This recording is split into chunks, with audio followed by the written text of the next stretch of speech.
Diabetes, heart ഡിസീസുകൾ, അതുപോലെ തന്നെ fat liver, cancer, PCOD, thyroid problems, അങ്ങനെ ഒരുപാട് അസുഖങ്ങൾ കൊണ്ട് നമ്മൾ ഇന്ന് അറിഞ്ഞും അറിയാതെയും നമ്മൾ എല്ലാവരും ബുദ്ധിമുട്ടുന്ന ഒരാളുകളാണ്. തീർച്ചയായിട്ടും ഇത് എങ്ങനെയാണ് സംഭവിക്കുന്നത്, ഇതിനുള്ള പ്രതിവിധികൾ എന്താണ്, ഇതിനെക്കുറിച്ചെല്ലാം കൃത്യമായിട്ട് നമുക്ക് പറഞ്ഞ് മനസ്സിലാക്കി തരുന്നതിന് വളരെ ആപ്റ്റായിട്ടുള്ള ഒരു വ്യക്തിയെ തന്നെയാണ് നമുക്ക് ഇന്ന് കിട്ടിയിട്ടുള്ളത്. അദ്ദേഹത്തെ നമുക്ക് ഇന്നത്തെ ഈ ഒരു സെഷൻ ചെയ്യാൻ വേണ്ടി കിട്ടിയത് തന്നെ നമ്മുടെ മഹാഭാഗ്യമായിട്ട് നമുക്ക് കണക്കാക്കാം. അദ്ദേഹം വേറെ ആരുമല്ല, കോഴിക്കോട് സ്വദേശിയായിട്ടുള്ള രാഘവൻ സാറാണ്. അദ്ദേഹം 25 വർഷത്തിന് മേലെ വെൽനസ് മേഖലയിൽ എക്സ്പീരിയൻസ് ഉള്ള ഒരു വ്യക്തിയാണ്. വെൽനസിനെ കുറിച്ച് പഠിച്ച് മനസ്സിലാക്കി നമ്മളിലേക്ക് എത്തിച്ചു തരുന്ന ഒരു വെൽനസ് ഓണ്ടർപ്രണർ ആണ് അദ്ദേഹം. നിങ്ങളുടെ എല്ലാവരുടെയും അനുവാദത്തോടു കൂടിയിട്ട് അദ്ദേഹത്തെ വളരെ സ്നേഹത്തോടും വിനയത്തോടും കൂടി ഞാൻ ഈ ഒരു പ്ലാറ്റ്ഫോമിലേക്ക് അദ്ദേഹത്തെ സ്വാഗതം ചെയ്യാണ്. Please welcome Raghavan sir. Thank you. Voice clear ആണോ? ക്ലിയർ ആണ് സർ, ഓക്കെ ആണ്. ഓക്കെ, മൈക്ക് വർക്ക് ആവുന്നില്ല, കുറെ കണക്ട് ചെയ്ത് നോക്കി, കുടീൻ കണക്ട് എന്നാ പറയുന്നത്. അപ്പം തൽക്കാലം ഇയർപോഡിലാണ്. ഓക്കെ, നേരിട്ട് കാര്യത്തിലേക്ക് കിടക്കാം. ഓക്കെ, ഫുൾ ആയി കഴിഞ്ഞാൽ ഇപ്പോൾ ഓൾറെഡി 458ഓളം പേര് വന്നിട്ടുണ്ട്. അപ്പം നിങ്ങൾ ഈ നമ്മുടെ കമന്റ് ബോക്സിൽ നിങ്ങൾ ലിങ്ക് ഇട്ടോളൂ, യൂട്യൂബ് ലിങ്ക് ഷെയർ ചെയ്തോളൂ. ഫുൾ ആയി കഴിഞ്ഞാൽ നിങ്ങളെ ഗ്രൂപ്പ്സിൽ നിങ്ങൾക്ക് യൂട്യൂബ് ലിങ്ക് ഷെയർ ചെയ്യുക, അവരോട് അതിലേക്ക് കയറാൻ വേണ്ടി പറയാം. ഓക്കെ, അപ്പൊ അത് ആദ്യമായി ഞാൻ പറഞ്ഞു എന്ന് മാത്രം. സെഷന്റെ ഇടയിൽ ഒരു ബ്രേക്കപ്പ് വരണ്ടെന്ന് വെച്ചിട്ടാണ്. ഇന്നത്തെ സെഷൻ എപ്പോൾ തീരുമെന്ന് ചോദിച്ചാൽ എനിക്ക് അറിയില്ല കേട്ടോ. കോർഡിനേറ്റർ ആയിട്ടുള്ള ഷാജി സാർ എന്നോട് ചോദിച്ചു, സാർ എത്ര സമയം എടുക്കും ചോദിച്ചു. ഞാൻ പറഞ്ഞു ഐ ഡോണ്ട് നോ, എപ്പോഴാണോ തീരുന്നത് അപ്പം തീരും. അപ്പം അതാണ് ഇന്നത്തെ സെഷൻ. കാരണം എന്തെങ്കിലും if you are something wrong, എവിടെയെങ്കിലും നമുക്കൊരു മിസ്റ്റേക്ക് സംഭവിച്ചിട്ടുണ്ടെങ്കിൽ നമ്മുടെ സിസ്റ്റം പറയുന്നത് let us get back to the basics എന്നാണ്. ശരിയല്ലേ? തിരിച്ച് ബേസിക്സിലേക്ക് തിരിച്ചു വരിക എന്നുള്ളതാണ്. എന്നോട് ഇന്നലെ ഇന്നുമായിട്ട് കുറെ ആൾക്കാർ എന്നോട് ഫോൺ ചെയ്ത് വാട്സപ്പിലൊക്കെ ചോദിച്ചു, എന്തായിരിക്കും സാർ ഇന്നത്തെ സെഷൻ, എന്താണ് സാർ എന്താ ഉദ്ദേശിക്കുന്നത്? അപ്പൊ സെഷനിൽ വരും, നമുക്ക് അന്നേരം കാണാം. ഒരു വ്യക്തിയോടെ മാത്രം പറഞ്ഞു let us get back to the basics. നമ്മൾ മറന്നു പോകുന്ന ചില സംഗതികളുണ്ട്, നമ്മൾ അതിലേക്ക് തിരിച്ചു വരിക എന്നുള്ളതാണ് ഇന്നത്തെ സെഷൻ കൊണ്ട് നമ്മൾ ഉദ്ദേശിക്കുന്നത്. അല്ലാതെ നിങ്ങൾ അറിയാവുന്ന കാര്യം തന്നെയാണ് നമ്മൾ ഇന്ന് സംസാരിക്കാൻ പോകുന്നത്. വലിയ ഹൈഫൈ കാര്യങ്ങളൊന്നും നമ്മൾ ഇന്ന് സംസാരിക്കാൻ ഉദ്ദേശിക്കുന്നില്ല. പക്ഷേ ഈയിടെ ഞാൻ മനസ്സിലാക്കിയിടത്തോളം ഒരുപാട് ആൾക്കാർ മെഡിക്കൽ റിപ്പോർട്ട്സ് ഒക്കെ എനിക്ക് അയച്ചു തരാറുണ്ട്. അതിൽ ഞാൻ അവരോട് ഒരുപാട് ആൾക്കാരോട് തിരിച്ച് പല മെഡിക്കൽ ടെസ്റ്റുകൾ എടുക്കാൻ ഞാൻ ആവശ്യപ്പെടാറുമുണ്ട്. പലരും എടുത്ത് അയക്കാറുണ്ട്, പലരും എടുത്ത് അയക്കാറില്ല. എന്താ കാരണം എന്ന് എനിക്കറിയില്ല. എന്തുകൊണ്ടാണ് ഞാൻ നിങ്ങളോട് അത്തരത്തിലുള്ള കാര്യങ്ങൾ തിരിച്ചെടുക്കാൻ പറയുന്നത് എന്നതിനൊരു ഉത്തരമാണ് ഇന്നത്തെ സെഷൻ കൊണ്ട് നിങ്ങൾക്ക് കിട്ടാൻ പോകുന്നത്. ഓക്കെ, അപ്പൊ ഒന്നുകൊണ്ടും വിചാരിക്കരുത്. എന്നെ ഇൻട്രൊഡ്യൂസ് ചെയ്തു. എൻ്റെ പേര് രാഘവൻ എന്നാണ്, സ്ഥലം കോഴിക്കോടാണ്. ഏകദേശം 24 വർഷത്തോളായി വെൽനസ് ബിസിനസ് ചെയ്തുകൊണ്ടിരിക്കുന്നു, വെൽനസ് ബേസ് ചെയ്തിട്ടുള്ള ബിസിനസ് ചെയ്തുകൊണ്ടിരിക്കുന്നു. വെൽനസ് ഓണ്ടർപ്രണർ ആണ്. ന്യൂട്രീഷൻ ആൻഡ് ഹെൽത്ത് ഒരു പാഷനാണ്. അതിനേക്കാൾ ഉപരി ഇന്ന് എന്താ പറയുക, വർക്കൗട്ട് എനിക്കൊരു പാഷനാണ്. ഒരു വർക്കൗട്ട് എന്താ പറയുക, ഫ്രീക്ക് വർക്കൗട്ട് ലെവലിലേക്ക് ഞാൻ മാറാൻ ആഗ്രഹിക്കുന്നു. ഒരു പാഷനേറ്റ് ടുവേർഡ്സ് വർക്കൗട്ട് ആണ്. ഇന്ന് ഒരു ദിവസം വർക്കൗട്ട് ചെയ്തിട്ടില്ലെങ്കിൽ കിടന്നാൽ ഉറക്കം വരില്ല. അത്തരത്തിലുള്ള ഒരു ഫീലിലേക്ക് ഞാൻ എൻ്റെ മനസ്സിനെ തന്നെ ഞാൻ പാകപ്പെടുത്തി കൊണ്ടുവരികയാണ്. So I love workout. അപ്പം തീർച്ചയായിട്ടും നമുക്ക് ആരോഗ്യത്തിന് ഇത്തരത്തിലുള്ള കാര്യങ്ങളൊക്കെ നമുക്ക് ആവശ്യമാണ്. അപ്പൊ എന്താണ് നമ്മൾ ഇന്നത്തെ സെഷൻ കൊണ്ട് നമ്മൾ ഉദ്ദേശിക്കുന്നത്? Let us get back to the basics. എന്താണ് ബേസിക്സ് എന്ന് പറഞ്ഞാൽ എന്താ? നമ്മുടെ ബേസ് എന്ന് പറഞ്ഞാൽ എന്താ? നമ്മുടെ ബേസ് ഹെൽത്ത് ആണ്, നമ്മുടെ ബേസ് വെൽനസ് ആണ്. ഹെൽത്ത് വെൽനസ് എന്നൊക്കെ പറഞ്ഞാൽ ആരോഗ്യം, ആരോഗ്യം, ആരോഗ്യം. ആരോഗ്യത്തെക്കുറിച്ച് മാത്രമേ നമ്മൾ സംസാരിക്കുന്നുള്ളൂ. ആരോഗ്യത്തിൽ ഏറ്റവും കൂടുതൽ പ്രധാന പങ്ക് വഹിക്കുന്ന ഒരു മെഡിക്കൽ ടേം ആണ് മെറ്റബോളിസം എന്ന് പറയുന്നത്. മെറ്റബോളിസം എന്ന് പറഞ്ഞാൽ ഇന്ന് എല്ലാ സംഗതികളും മെറ്റബോളിസവുമായി ബന്ധപ്പെട്ടതാണ്. ഏത് അസുഖവും നിങ്ങൾ എടുത്തോ completely connected with metabolic rate ആണ്. അപ്പം മെറ്റബോളിസം കൊണ്ട് ഉദ്ദേശിക്കുന്നത് കുറച്ചുകൂടെ ശാസ്ത്രീയമായിട്ട് പറഞ്ഞാൽ ഗ്ലൂക്കോസ് മെറ്റബോളിസം എന്ന് വേണമെങ്കിൽ പറയാം. ഗ്ലൂക്കോസ് മെറ്റബോളിസം എന്ന് ഉദ്ദേശം എന്തുമാത്രം ഫാസ്റ്റ് ആയിട്ട് അത് കോശങ്ങളിലേക്ക് എത്തി അത് ഊർജമായിട്ട് കൺവേർട്ട് ചെയ്ത് ഓരോ കോശത്തിലേക്കും ഓരോ അതർ ബോഡി പാർട്സിലേക്കും ഡിസ്ട്രിബ്യൂട്ട് ചെയ്യാനുള്ള കഴിവ്, അത് അബ്സോർബ് ചെയ്ത് അത് പ്രോപ്പറായിട്ട് ഡിസ്ട്രിബ്യൂട്ട് ചെയ്ത് ബാക്കിയുള്ള വേസ്റ്റ് ശരീരത്തിൽ നിന്നും എക്സ്ക്രീറ്റ് ചെയ്യാനുള്ള പവർ. അതൊരു പക്ഷേ ഏറ്റവും ചെറുപ്പകാലങ്ങളിലായിരിക്കും ഏറ്റവും കൂടുതൽ ഹൈ മെറ്റബോളിക് റേറ്റ് നമുക്ക് ഉണ്ടാവുക. നമുക്ക് കാലക്രമേണ 30 വയസ്സ് 40 വയസ്സ് 50 വയസ്സൊക്കെ ആവുന്ന സമയത്ത് നമ്മുടെ മെറ്റബോളിക് റേറ്റ് കുറഞ്ഞു വരികയാണ് ചെയ്യുന്നത്. എന്താണ് ഇതിന്റെ റീസൺ എന്നൊക്കെയാണ് നമ്മൾ ഇന്ന് മെയിൻ ആയിട്ടും സംസാരിക്കാൻ പോകുന്നത്. ഒരുപാട് തവണ നമ്മൾ സംസാരിച്ചതിനെ കുറിച്ച് തന്നെയാണ്, വീണ്ടും വീണ്ടും റെപ്പിറ്റേഷൻ തന്നെയാണ്. പുതുതായിട്ടുള്ള ഒരു സംഗതിയും ഇന്നത്തെ സെഷനിൽ നിങ്ങൾ പ്രതീക്ഷിക്കരുത്, ഒന്നും തന്നെ ഇല്ല. കാരണം നമ്മൾ ബേസിക്സ് മറന്നതുകൊണ്ടാണ് നമുക്ക് നമ്മൾ ആരോഗ്യം നഷ്ടപ്പെട്ടു പോകുന്നത്. സോ എന്താണ് ഇവിടെ സംഗതി? നമുക്കറിയാം ഇവല്യൂഷൻ ഓഫ് ഡയബറ്റീസ്. പ്രമേഹത്തിന്റെ ഉറവിടം എവിടുന്നാണ്? ഹൃദയ സംബന്ധമായുള്ള അസുഖത്തിന്റെ ഉറവിടം എവിടുന്നാണ്? മൈഗ്രെയിന്റെ ഉറവിടം എവിടുന്നാണ്? ഫാറ്റി ലിവർ എങ്ങനെ ഉണ്ടാവുന്നു? ആർത്രൈറ്റിക് ട്രബിൾ എങ്ങനെ വരുന്നു? പലതരത്തിലുള്ള മെറ്റബോളിക് ഡിസോർഡേഴ്സ്, മെറ്റബോളിക് സിൻഡ്രോം എന്ന് പറയും, അതെങ്ങനെ വരുന്നു? ഓട്ടോമ്യൂൺ ഡിസോർഡർ എങ്ങനെ ഉണ്ടാവുന്നു? സ്ത്രീകൾക്ക് PCOD പോലത്തെ പ്രശ്നങ്ങൾ, തൈറോയിഡ് ഡിസോർഡേഴ്സ് എങ്ങനെ വരുന്നു? പലതരത്തിലുള്ള ക്യാൻസർ എങ്ങനെ വരുന്നു? ഹൃദയ സംബന്ധമായിട്ടുള്ള അസുഖങ്ങൾ, സ്ട്രോക്ക്, അമിതവണ്ണം, ഒബേസിറ്റി, ബോഡി ഫാറ്റ്, ഇതിന്റെയൊക്കെ പ്രധാന കാരണം എന്താണ്? ഇതാണെന്ന് അറിയാനായിട്ട് നിങ്ങൾ എല്ലാവരും വന്നിരിക്കുന്നത്. ഇതിനെല്ലാത്തിനും പ്രധാന കാരണത്തെക്കുറിച്ച് മാത്രമേ നമ്മൾ ഇന്ന് സംസാരിക്കുന്നുള്ളൂ. അതിന്റെ റൂട്ട് കോസ് എന്താണ്? കാരണം ഇതിന്റെ റൂട്ട് കോസ് നിങ്ങൾക്ക് മനസ്സിലാക്കാൻ സാധിച്ചാൽ, ഒരു എക്സാമ്പിൾ പറയുകയാണെന്നുണ്ടെങ്കിൽ, ഇപ്പൊ ഞാൻ കോഴിക്കോടിൽ നിന്നും എറണാകുളത്തേക്ക് യാത്ര ചെയ്യണം, ട്രെയിനിലാണ് യാത്ര ചെയ്യുന്നതെങ്കിൽ ഷൊർണൂർ കടക്കാതെ എനിക്ക് എറണാകുളം എത്താൻ പറ്റുമോ? ഒരിക്കലും പറ്റില്ല. ഇനി കോഴിക്കോട് നിന്ന് പാലക്കാട്ടേക്ക് യാത്ര ചെയ്യണം, ഷൊർണൂർ കടക്കാതെ പാലക്കാട് എത്താൻ പറ്റുമോ? ഇല്ല. അപ്പോൾ നിങ്ങൾ ഏത് അസുഖം ആയിക്കോട്ടെ, ഒരു പാലക്കാട് ഫാറ്റി ലിവർ ആണെങ്കിൽ, ഒരു എറണാകുളം തൈറോയിഡ് ആണെങ്കിൽ, ഒരു പക്ഷേ ഒരു ചെന്നൈ മറ്റേ PCOD ആണെങ്കിൽ, ഇതൊക്കെ ഓരോ ഡെസ്റ്റിനേഷൻ ഓരോ അസുഖമായിട്ട് എടുത്താൽ ഏത് ഡെസ്റ്റിനേഷനിലേക്ക് പോകണമെന്നുണ്ടെങ്കിൽ, കോഴിക്കോട് നിന്ന് ഞാൻ ട്രെയിനിൽ യാത്ര ചെയ്യണമെന്നുണ്ടെങ്കിൽ, ടുവേർഡ്സ് സൗത്ത് ഞാൻ പോകണമെന്നുണ്ടെങ്കിൽ ഷൊർണൂർ കടക്കാതെ എവിടെയും പോകാൻ പറ്റൂല. ശരിയല്ലേ? അപ്പം നിങ്ങൾ ഏത് അസുഖം ആയിക്കോട്ടെ, XYZ immaterial including cancer I am talking about, ഏത് അസുഖം ആയിക്കോട്ടെ, ഏത് അസുഖം എന്ന് പറയാൻ പറ്റില്ല, ഏത് കണ്ടീഷൻ ആയിക്കോട്ടെ, ഈ ഒരു അവസ്ഥ കടക്കാതെ ആ അവസ്ഥയിലേക്ക് ഒരിക്കലും എത്തില്ല, ഉറപ്പാണ്. ആ അവസ്ഥ എന്താണെന്നുള്ളതാണ് നമ്മൾ ഡിസ്കസ് ചെയ്യാൻ പോകുന്നത്. നിങ്ങൾക്ക് എല്ലാവർക്കും അറിയാം, ആ അവസ്ഥ എന്ന് പറഞ്ഞാൽ വേറെ ഒന്നുമല്ല, ഇൻസുലിൻ റെസിസ്റ്റൻസ് എന്ന് പറയും. എന്താണ് ഇൻസുലിൻ റെസിസ്റ്റൻസ്? പലർക്കും അറിയാം, പലരും കേട്ടിട്ടുണ്ട് ഇൻസുലിൻ റെസിസ്റ്റൻസ് എന്താണെന്നുള്ളത്. ഇപ്പോഴും അത് ഡീറ്റെയിൽ ആയിട്ട് അറിയില്ല. ഇൻസുലിൻ റെസിസ്റ്റൻസ് എന്താണെന്ന് അറിയുന്നതിന് മുൻപ് നമ്മളെ മെറ്റബോളിസം എങ്ങനെയാണ് നടക്കുന്നത്, ഗ്ലൂക്കോസ് മെറ്റബോളിസം എങ്ങനെ നടക്കുന്നു?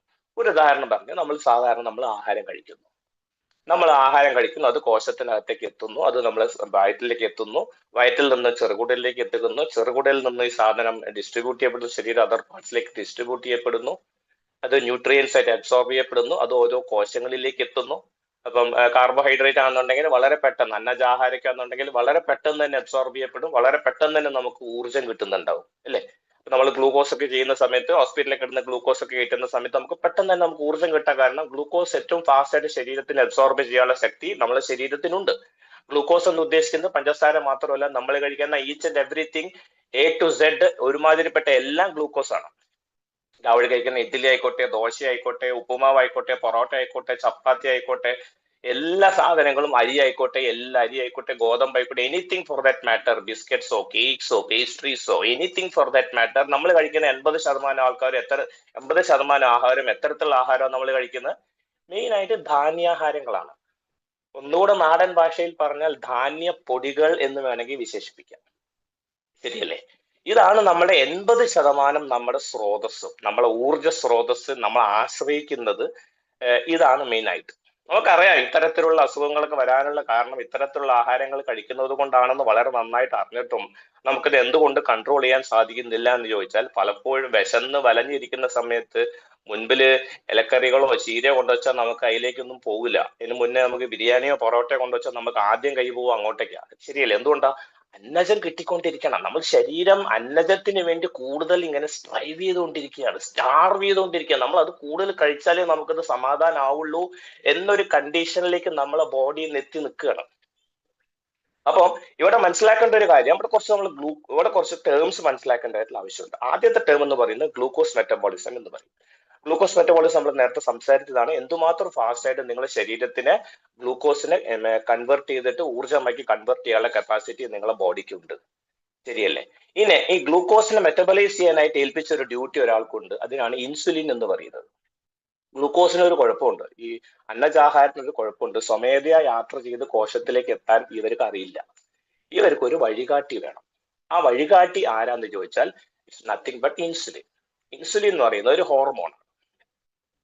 ഇൻസുലിൻ എന്താ ചെയ്യുന്നത് വെച്ച് കഴിഞ്ഞാൽ ഗ്ലൂക്കോസിനെ വഴികാട്ടി ഒരു സെക്യൂരിറ്റി ആയിട്ട് ഗ്ലൂക്കോസിന്റെ കൂടെ നിന്ന് യാത്ര ചെയ്ത് ഒരു എന്താ പറയാ ഒരു ഗാർഡിയൻ ആയിട്ട്, ഗ്ലൂക്കോസിന്റെ ഗാർഡിയൻ എന്ന് വേണമെങ്കിൽ പറയാം. ഗാർഡിയൻ എന്ന് മലയാളത്തിൽ എന്താ പറയാന്ന് എനിക്കറിയില്ല.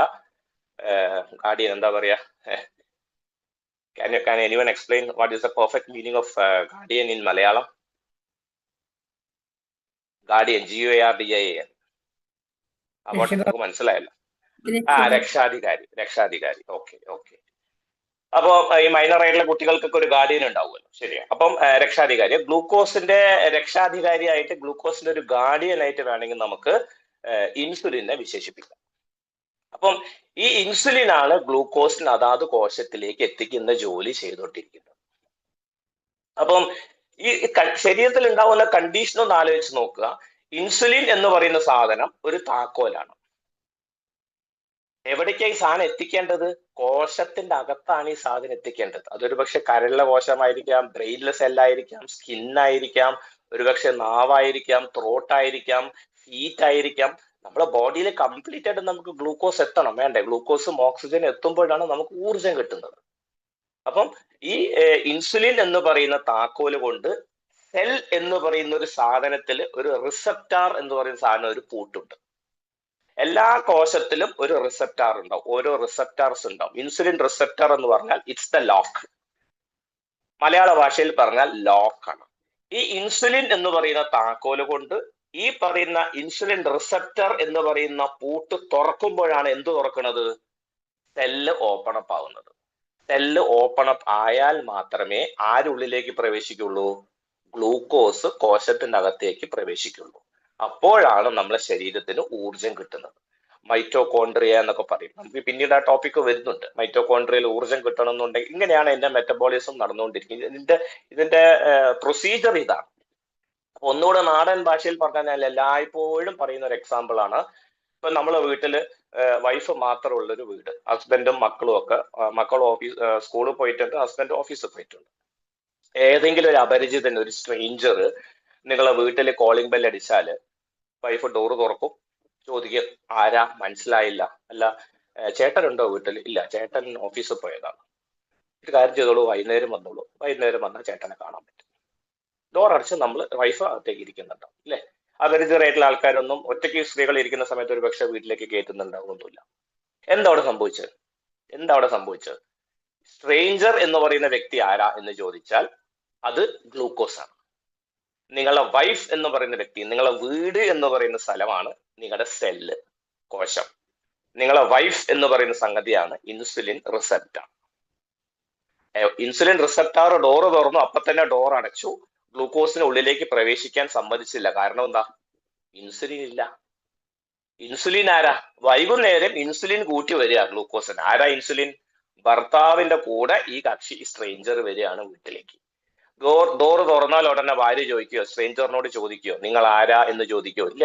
ആരാ കൂട്ടി വന്നത്? ഇൻസുലിൻ കൂട്ടി വന്നതാ. ഇൻസുലിൻ ആരാ? നിങ്ങളെ ഭർത്താവ് കൂട്ടി വന്നതാ. ഇൻസുലിൻ കൂട്ടി വന്നപ്പോ ഇൻസുലിൻ ആയ താക്കോല് ആ റിസപ്റ്റാർ എന്ന് പറയുന്ന സാധനത്തെ തുറന്നു. റിസപ്റ്റാർക്ക് മനസ്സിലായി ഇൻസുലിനെ തിരിച്ചറിഞ്ഞു. അപ്പോഴും റിസപ്റ്റാർക്ക് ഗ്ലൂക്കോസിനെ തിരിച്ചറിഞ്ഞിട്ടില്ല.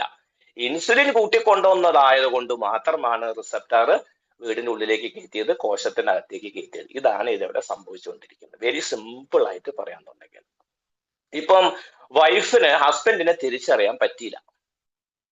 ഇൻസുലിൻ റിസപ്റ്റർക്ക് ഇൻസുലിനെ തിരിച്ചറിയാൻ പറ്റിയിട്ടില്ലെങ്കിൽ എന്തായിരിക്കും സ്ഥിതി? വൈഫ് ഹസ്ബൻഡിനോട് ചോദിക്കുകയാണ്, അല്ല നിങ്ങൾ ആരാ എന്ന് ചോദിച്ചാൽ എന്തായിരിക്കും സ്ഥിതി? കുടുങ്ങിയില്ലേ? അല്ല, ഭർത്താവ് പറയാം, അല്ല ഞാനാ മോളെ, ഞാനാ എന്റെ ഭർത്താവ്. അയ്യോ എനിക്ക് ആളെ മനസ്സിലായില്ല കേട്ടോ എന്ന് പറഞ്ഞാൽ അവസ്ഥ എന്താ? ഇൻസുലിനും ഗ്ലൂക്കോസും പുറത്തിരിക്കേണ്ടി വരും. എവിടെ? വീടിന്റെ പുറത്ത്, അഥവാ സെല്ലിന്റെ പുറത്തിരിക്കേണ്ടി വരും. ഇൻസുലിനും പുറത്തിരിക്കുന്നുണ്ട്, ഗ്ലൂക്കോസും പുറത്തിരിക്കുന്നുണ്ട്. ഇവിടെയാണ് നമ്മൾ മനസ്സിലാക്കേണ്ട ഒരു സംഗതി. We are only concerned about glucose only. We are not at all concerned about insulin. ഒരു പ്രമേഹ രോഗി ആയുഷ്കാലം മുഴുവനും പറഞ്ഞുകൊണ്ടിരിക്കുന്നത്. ഇത് കേട്ട് എന്റെ ചെവിട് തരുത്ത്. കാരണം സാറേ എന്റെ ഗ്ലൂക്കോസ് നോർമലാ, എന്റെ ഷുഗർ നോർമലാ, എനിക്ക് കുഴപ്പമൊന്നുമില്ല, ഞാൻ ഇച്ചിരി മരുന്ന് കഴിക്കുന്നുണ്ട്, ഞാൻ രാവിലെ ഇൻസുലിൻ എടുക്കുന്നുണ്ട്, വൈകുന്നേരം ഇൻസുലിൻ എടുക്കുന്നുണ്ട്, അത്യാവശ്യം വ്യായാമമൊക്കെ ചെയ്യുന്നുണ്ട്, പഞ്ചസാര മൊത്തം ഒഴിവാക്കി സാറേ, അന്നച്ചൊക്കെ വളരെ കുറച്ച് കഴിക്കുന്നുള്ളൂ, രാത്രി കുറച്ച് സാലഡ് ഒരു ചപ്പാത്തി മാത്രമേ കഴിക്കുള്ളൂ, എന്റെ ഗ്ലൂക്കോസ് കൺട്രോൾഡാ. ഇത് കേട്ട് ഞാൻ മടുത്ത്. കാരണം എന്താ അറിയോ, എല്ലാവരും ഗ്ലൂക്കോസിനെ കുറിച്ച് മാത്രം, ബ്ലഡിലെ ഷുഗർ ലെവലിനെ കുറിച്ച് മാത്രമാണ് കൺസേൺഡ്. ഇൻസുലിൻ അങ്ങോട്ട് വിട്ട്. കാരണം എന്താ, നമ്മളെ പഠിപ്പിച്ചത് ഇതാണ്, നമ്മൾ ഇത്രയും കാലം കേട്ടത് ഇതാണ്. ഡയബറ്റീസ് എന്ന് പറഞ്ഞാൽ ബ്ലഡിൽ ഷുഗർ ലെവൽ വർദ്ധിക്കുക, ബ്ലഡിൽ ഗ്ലൂക്കോസ് അമിതമായിട്ട് ക്രമാതീതമായി വർദ്ധിക്കുന്ന ഒരു അവസ്ഥേനെയാണ് ഡയബറ്റീസ് എന്ന് പറയുന്നത്. ആക്ച്വലി പ്രമേഹം എന്ന് പറഞ്ഞാൽ രക്തത്തില് അമിതമായിട്ടുള്ള ഗ്ലൂക്കോസ് ലെവൽ വർദ്ധിക്കുന്നതിന് മാത്രമാണോ പ്രമേഹം എന്ന് വിശേഷിപ്പിക്കുന്നത് എന്ന് ചോദിച്ചാൽ ഒട്ടുമല്ല. ഇനി രക്തത്തിലെ ഗ്ലൂക്കോസ് ലെവൽ നോർമലാണ്, നിങ്ങൾ മെഡിസിൻ കഴിക്കുന്നുണ്ട്, നിങ്ങൾ അത്യാവശ്യം നന്നായിട്ട് വ്യായാമം ചെയ്യുന്നുണ്ട്, നിങ്ങൾ ഫുഡ് കൺട്രോൾ ആണ്, ചില പേര് ഇൻസുലിൻ എടുക്കുന്നുണ്ട്, നിങ്ങൾ ഡയബറ്റീസ് രോഗി അല്ലാതാവൂ, നിങ്ങൾ പ്രമേഹ രോഗി ഇല്ലാതാവൂ? ഒരിക്കലുമില്ല. അപ്പൊ പ്രമേഹത്തിന്റെ പാരാമീറ്റർ എന്താണ്, ഡയബറ്റിക് പേഷ്യൻസിന്റെ പാരാമീറ്റർ എന്താണ്, who is A diabetic and who is A non diabetic? ഇവിടെയാണ് ഇൻസുലിന്റെ റോള് വരുന്നത്. ഇവിടെയാണ് ഇൻസുലിൻ റെസിസ്റ്റൻസ് എന്ന് പറയും. ഇവിടെ സംഭവിച്ചത് എന്താ, ഇൻസുലിൻ റിസപ്റ്റാറും ഇൻസുലിനും തമ്മിൽ തിരിച്ചറിയാൻ പറ്റാത്തൊരു സിറ്റുവേഷൻ വന്നു. ഇൻസുലിന് ഒരു റെസിസ്റ്റൻസ് വന്നു. എവിടെ റെസിസ്റ്റൻസ് വന്നു? കോശത്തിന് ഇൻസുലിനെ തിരിച്ചറിയാൻ പറ്റാത്തൊരവസ്ഥ വന്നു. ഇത് ശരിക്കും മനസ്സിലാക്കിയേ പറ്റൂ എന്റെ സുഹൃത്തെ. ഇത് ഞാൻ ഓരോരുത്തരോടും നിങ്ങൾ എക്സ്പ്ലെയിൻ ചെയ്തു തരുന്നതെന്ന് പറഞ്ഞാൽ വളരെ പ്രയാസമാണ്. ഇങ്ങനത്തെ ഒരു സെഷൻ നിങ്ങൾ മനസ്സിലാക്കിയിട്ട് വേണം നിങ്ങൾ നിങ്ങളെ ടീമിലത്തെ ആൾക്കാരെ എഡ്യൂക്കേറ്റ് ചെയ്ത് കൊടുക്കാനായിട്ട്. ഇൻസുലിൻ റെസിസ്റ്റൻസ് എന്ന് പറഞ്ഞാൽ ഷൊർണൂർ സ്റ്റേഷനാണ്. പാലക്കാട്ടേക്ക് പോകണമെങ്കിൽ ഷൊർണൂർ കടന്നിട്ടേ പോകാൻ പറ്റൂ, തൃശ്ശൂർക്ക് പോകണമെങ്കിൽ ഷൊർണൂർ കടന്നിട്ടേ പോകാൻ പറ്റും. അവിടുന്ന് അങ്ങോട്ട് ഏത് ഡെസ്റ്റിനേഷനിലേക്ക് പോകണം, ട്രിവാൻഡ്രത്തേക്കോ ചെന്നൈക്കോ ഹൈദരാബാദോ എവിടെ പോവാണെങ്കിലും ഷൊർണൂർ കടക്കാതെ പോകാൻ പറ്റൂല. ഏത് അസുഖമാണെന്നുണ്ടെങ്കിലും ഇൻസുലിൻ റെസിസ്റ്റൻസ് ആവാതെ നിങ്ങൾക്ക് ആ അസുഖത്തിലേക്ക് എത്താൻ സാധിക്കില്ല. 70% ഡിസീസും വരാനുള്ള പ്രധാന കാരണം എന്താണെന്ന് ചോദിച്ചാൽ ഈ ഷൊർണൂർ സ്റ്റേഷനാണ്, ഈ ഇൻസുലിൻ റെസിസ്റ്റൻസ് ആണ്. കോശത്തിന് ഇൻസുലിനോടുള്ള വിരക്തി കൂടി വരുന്നു, കോശത്തിന് ഇൻസുലിനോടുള്ള താല്പര്യക്കുറവ്, കോശത്തിന് ഇൻസുലിനെ തിരിച്ചറിയാൻ സാധിക്കുന്നില്ല. പൂട്ട് തുറക്കാനായിട്ട് താക്കോലിട്ട് തോണ്ടിയിട്ടും താക്കോലിട്ട് അങ്ങോട്ടും ഇങ്ങോട്ടും തിരിച്ചു നോക്കിയിട്ടും പൂട്ട് തുറക്കുന്നില്ല. തുറന്നില്ലെങ്കിൽ സംഭവിക്കുക എന്താ, പുറത്ത് ഗ്ലൂക്കോസ് വെയിറ്റ് ചെയ്യും, ഗ്ലൂക്കോസിന്റെ കൂടെ വേറൊരാളും കൂടെ വെയിറ്റ് ചെയ്യും. ആരാണ്? ഇൻസുലിൻ. നേരെ ഈ സാധനം എങ്ങോട്ടേക്ക് എത്തും? ഗട്ടിലേക്ക് ഇൻഫർമേഷൻ എത്തും. ഗട്ട് നമുക്കറിയാം, gut is the second brain. Gut direct ആയിട്ട് ബ്രെയിനിലേക്ക് ഇൻഫർമേഷൻ കൊടുക്കും. എന്ത്? ബ്ലഡില് ഷുഗർ കൂടിയിരിക്കുകയാണ്, രക്തത്തിൽ അമിതമായിട്ട് പഞ്ചസാര കൂടിയിരിക്കുകയാണ്, എന്ത് ചെയ്യണം? കുറച്ചുകൂടി ഇൻസുലിനെ വിടണം എന്ന് പറയും. ഇൻസുലിൻ അവിടെ ഉള്ളതിനെ കുറിച്ച് നമ്മളെ ഗട്ട് ബ്രെയിനിലേക്ക് ഇൻഫർമേഷൻ വിടുന്നില്ല. ഇൻസുലിൻ ഉണ്ടോ അല്ലയോ, നമ്മളെ ശരീരത്തിന് ഊർജമാണ് വേണ്ടത്. ശരീരത്തിന് അത്യന്താവശ്യമായിട്ട് വളരെ അത്യാവശ്യമായിട്ട് വേണ്ടത് എന്താ? എനർജിയാണ്. Body needs glucose. ഇനി അങ്ങോട്ട് നീങ്ങണം എന്നുണ്ടെങ്കിൽ ഗ്ലൂക്കോസ് ആവശ്യമാണ്. മെറ്റബോളിസം നടക്കണം എന്നുണ്ടെങ്കിൽ ഗ്ലൂക്കോസ് വേണം. ഇപ്പൊ ബോഡി കൂടുതൽ ഗ്ലൂക്കോസിന് കോശത്തിലേക്ക് എത്തിക്കാൻ എന്ത് ചെയ്യും? നേരെ ബ്രെയിൻ പാൻക്രിയാസിലേക്ക് പറയും കുറച്ചുകൂടെ ഇൻസുലിൻ പമ്പ് ചെയ്യാൻ പറയും. പാൻക്രിയാസ് കുറച്ചും കൂടെ ഇൻസുലിനെ പമ്പ് ചെയ്ത് വിടും. ആ ഇൻസുലിൻ, ചില ഇൻസുലിനൊക്കെ പോയിട്ട് പൂട്ട് തുറക്കും, താക്കോലുണ്ട് പൂട്ട് തുറക്കും, ഗ്ലൂക്കോസ് അകത്തേക്ക് എത്തും. സംഭവിച്ചെന്താ? ഗ്ലൂക്കോസ് അകത്തേക്ക് എത്തി, ഗ്ലൂക്കോസ് നോർമലൈസ് ആയി, ബോഡിയിലെ ഗ്ലൂക്കോസ് ലെവൽ നോർമലൈസ് ആയി. സാറേ ഞാൻ എന്റെ ബ്ലഡ് ഷുഗർ ചെക്ക് ചെയ്തു സാറേ, 95 ഫാസ്റ്റിംഗ് ബ്ലഡ് ഷുഗർ, FBS 95, ഞാൻ ഡയബറ്റിക് അല്ല സാറേ. പാവം ആ വ്യക്തി അപ്പോഴും ശരീരത്തിന്റെ ഇൻസുലിന്റെ പെർഫോമൻസ് മനസ്സിലാക്കിയിട്ടില്ല. കാരണം എന്താ? കുറച്ച് ഇൻസുലിൻ അവിടെ കെട്ടിക്കിടക്കുന്നുണ്ട്. 18 വയസ്സായിട്ടുള്ളൂ. 18ാമത്തെ വയസ്സിൽ ആരെങ്കിലും ഫാസ്റ്റിംഗിൽ ബ്ലഡ് ഷുഗർ ചെക്ക് ചെയ്യാൻ പോവോ? ഇല്ല അല്ലെ? 20 വയസ്സായി, 22 വയസ്സായി, 25 വയസ്സായി, ഈ പ്രോസസ് സംഭവിച്ചുകൊണ്ടിരിക്കുക. എന്താ? നമ്മൾ രാവിലെ കഴിക്കുന്നു, ഉച്ചയ്ക്ക് കഴിക്കുന്നു, വൈകുന്നേരം കഴിക്കുന്നു, രാത്രി കഴിക്കുന്നു. എന്താ? ചോറ്, ചപ്പാത്തി, വെളുത്ത ഇഡ്ഡലി, വെളുത്ത കട, വെളുത്ത പൊറോട്ട, വെളുത്ത ദോശ, വെളുത്ത പുട്ട്, വെളുത്ത അരി, എല്ലാം വെളുത്ത സാധനങ്ങൾ അവിടെ എല്ലാം കളഞ്ഞിട്ടുള്ള വെറും എന്താ പറയാ വൈറ്റ് ഗ്രെയിൻസ്, ധാന്യ പൊടികളാണ് കഴിച്ചുകൊണ്ടിരിക്കുന്നത്. ഇതെല്ലാം ശരീരം ഗ്ലൂക്കോസ് ആയിട്ട് തന്നെയാണ് കൺവെർട്ട് ചെയ്യുന്നത്. അപ്പൊ ഈ ഗ്ലൂക്കോസിനെ വീണ്ടും വീണ്ടും വീണ്ടും മെറ്റബലൈസ് ചെയ്യുന്ന ശരീരം എന്ത് ചെയ്യും? വീണ്ടും വീണ്ടും വീണ്ടും ഇൻസുലിനെ പമ്പ് ചെയ്തുകൊണ്ടിരിക്കും. അറിഞ്ഞോ അറിയാതെയോ ഗ്ലൂക്കോസ് ഒരു പക്ഷെ 40ാമത്തെ വയസ്സിലും ഗ്ലൂക്കോസ് നോർമലൈസ് ആയിരിക്കും. പക്ഷെ ഇൻസുലിനെ പമ്പ് ചെയ്ത് പമ്പ് ചെയ്ത് പമ്പ് ചെയ്ത് പമ്പ് ചെയ്ത് കയറ്റി കയറ്റി കയറ്റി ഇൻസുലിൻ അങ്ങേയറ്റം നിൽക്കുന്നുണ്ടാവും. ആരാ ഇൻസുലിൻ പോയി ചെക്ക് ചെയ്യുന്നത്? അന്നേരൊക്കെയാണ് നമുക്ക് മനസ്സിലാക്കാൻ പറ്റുക നമ്മൾ ഇൻസുലിൻ റെസിസ്റ്റൻസിലാണ് എന്നുള്ളത്. ഒരു കാര്യം മനസ്സിലാക്കുക, ഒരു 10-20 സിംറ്റംസ് ഉണ്ട്, നിങ്ങൾക്ക് വേണമെങ്കിൽ നോട്ട് ചെയ്ത് വെക്കാം. ഇൻസുലിൻ റെസിസ്റ്റന്റ് ആണോ ഇല്ലയോ, നിങ്ങളെ ശരീരത്തിന് ഇൻസുലിൻ നന്നായിട്ട് പെർഫോം ചെയ്യുന്നുണ്ടോ ഇല്ലയോ എന്നുള്ളതിന് ഒരു 10-18 സിംറ്റംസ് ഉണ്ട്. ഞാൻ ഫാസ്റ്റ് ആയിട്ട് ഒന്ന് കടന്നു പോവാം.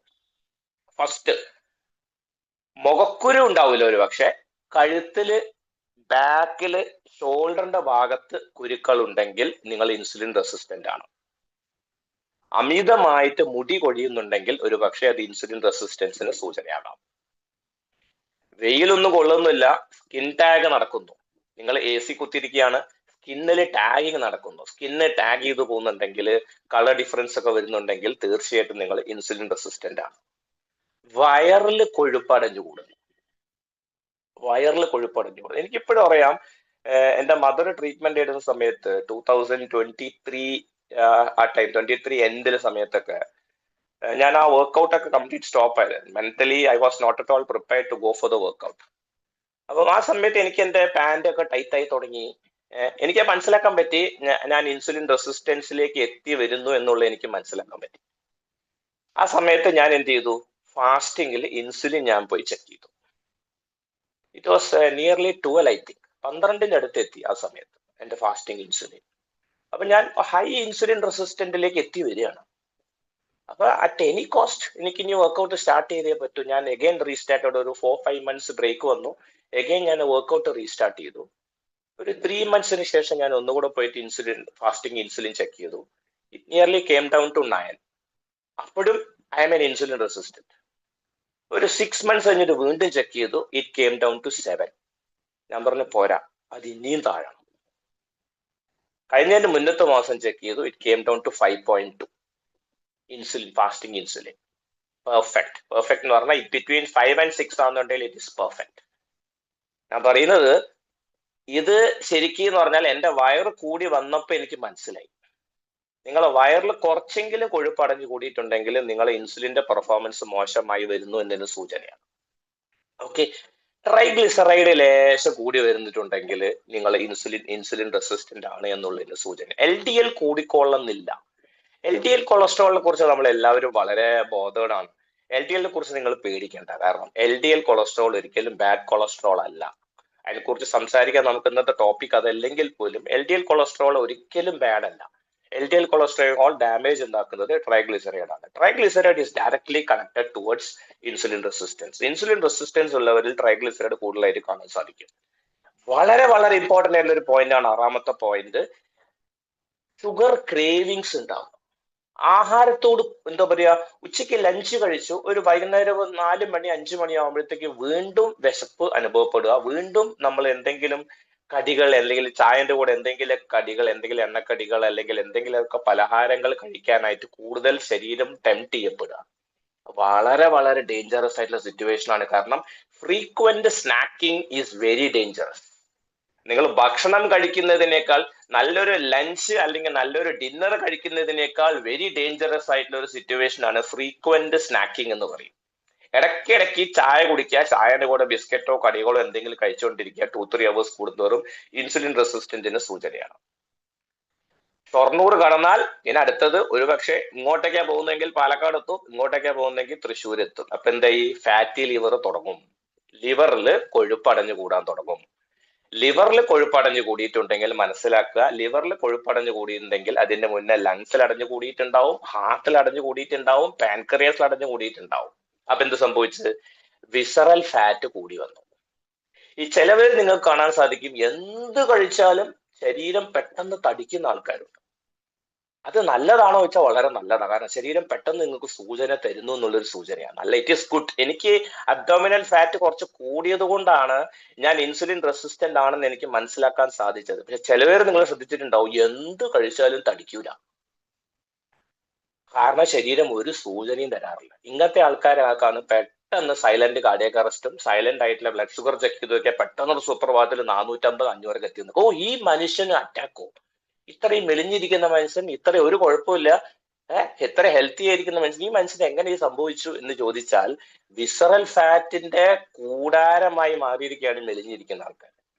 അതുകൊണ്ട് നിങ്ങൾ ഫാസ്റ്റിങ്ങിൽ ഇൻസുലിൻ മെലിഞ്ഞിരിക്കുന്ന ആൾക്കാർ നിർബന്ധമായിട്ട്, ഞാൻ മെലിഞ്ഞത് എന്നോട് കുറെ ആൾക്കാർ ചോദിച്ചതാ, സാറേ ഞാൻ തടിയൊന്നുമില്ലല്ലോ സാറേ, ഞാൻ മെലിഞ്ഞിരിക്കുന്ന ആളല്ലേ, എനിക്ക് ഫാസ്റ്റിംഗ് ഇൻസുലിൻ ചെക്ക് ചെയ്യേണ്ടൊന്നും വരില്ല, എനിക്ക് ബോഡി ഫാറ്റ് ഒന്നും ഇല്ലല്ലോ. ഒരു പക്ഷേ ബോഡി ഫാറ്റ് ഉള്ള ഒരു വ്യക്തിയേക്കാൾ കൂടുതൽ ഹൈലി ഇൻസുലിൻ റെസിസ്റ്റന്റ് ആയിരിക്കും മെലിഞ്ഞിരിക്കുന്ന വ്യക്തികൾ. വളരെയധികം സൂക്ഷിക്കുക, നിങ്ങളെ വിസറൽ ഫാറ്റ് കൂടിയിട്ടുണ്ടാവും, അത് വളരെയധികം ശ്രദ്ധിക്കുക. അടുത്തത് വെരി വെരി ഇമ്പോർട്ടന്റ് ആയിട്ടുള്ള ഒരു പോയിന്റ് ആണ്, പോയിന്റ് നമ്പർ 8, ഇൻഫ്ലമേഷൻ. ശരീരത്തിൽ അവിടെ എവിടെയൊക്കെ നീർക്കെട്ട്, വിസറൽ ഫാറ്റ് ഉണ്ടെങ്കിൽ തീർച്ചയായിട്ടും ശരീരത്തിൽ ഇൻഫ്ലമേഷൻ ഉണ്ടാവും.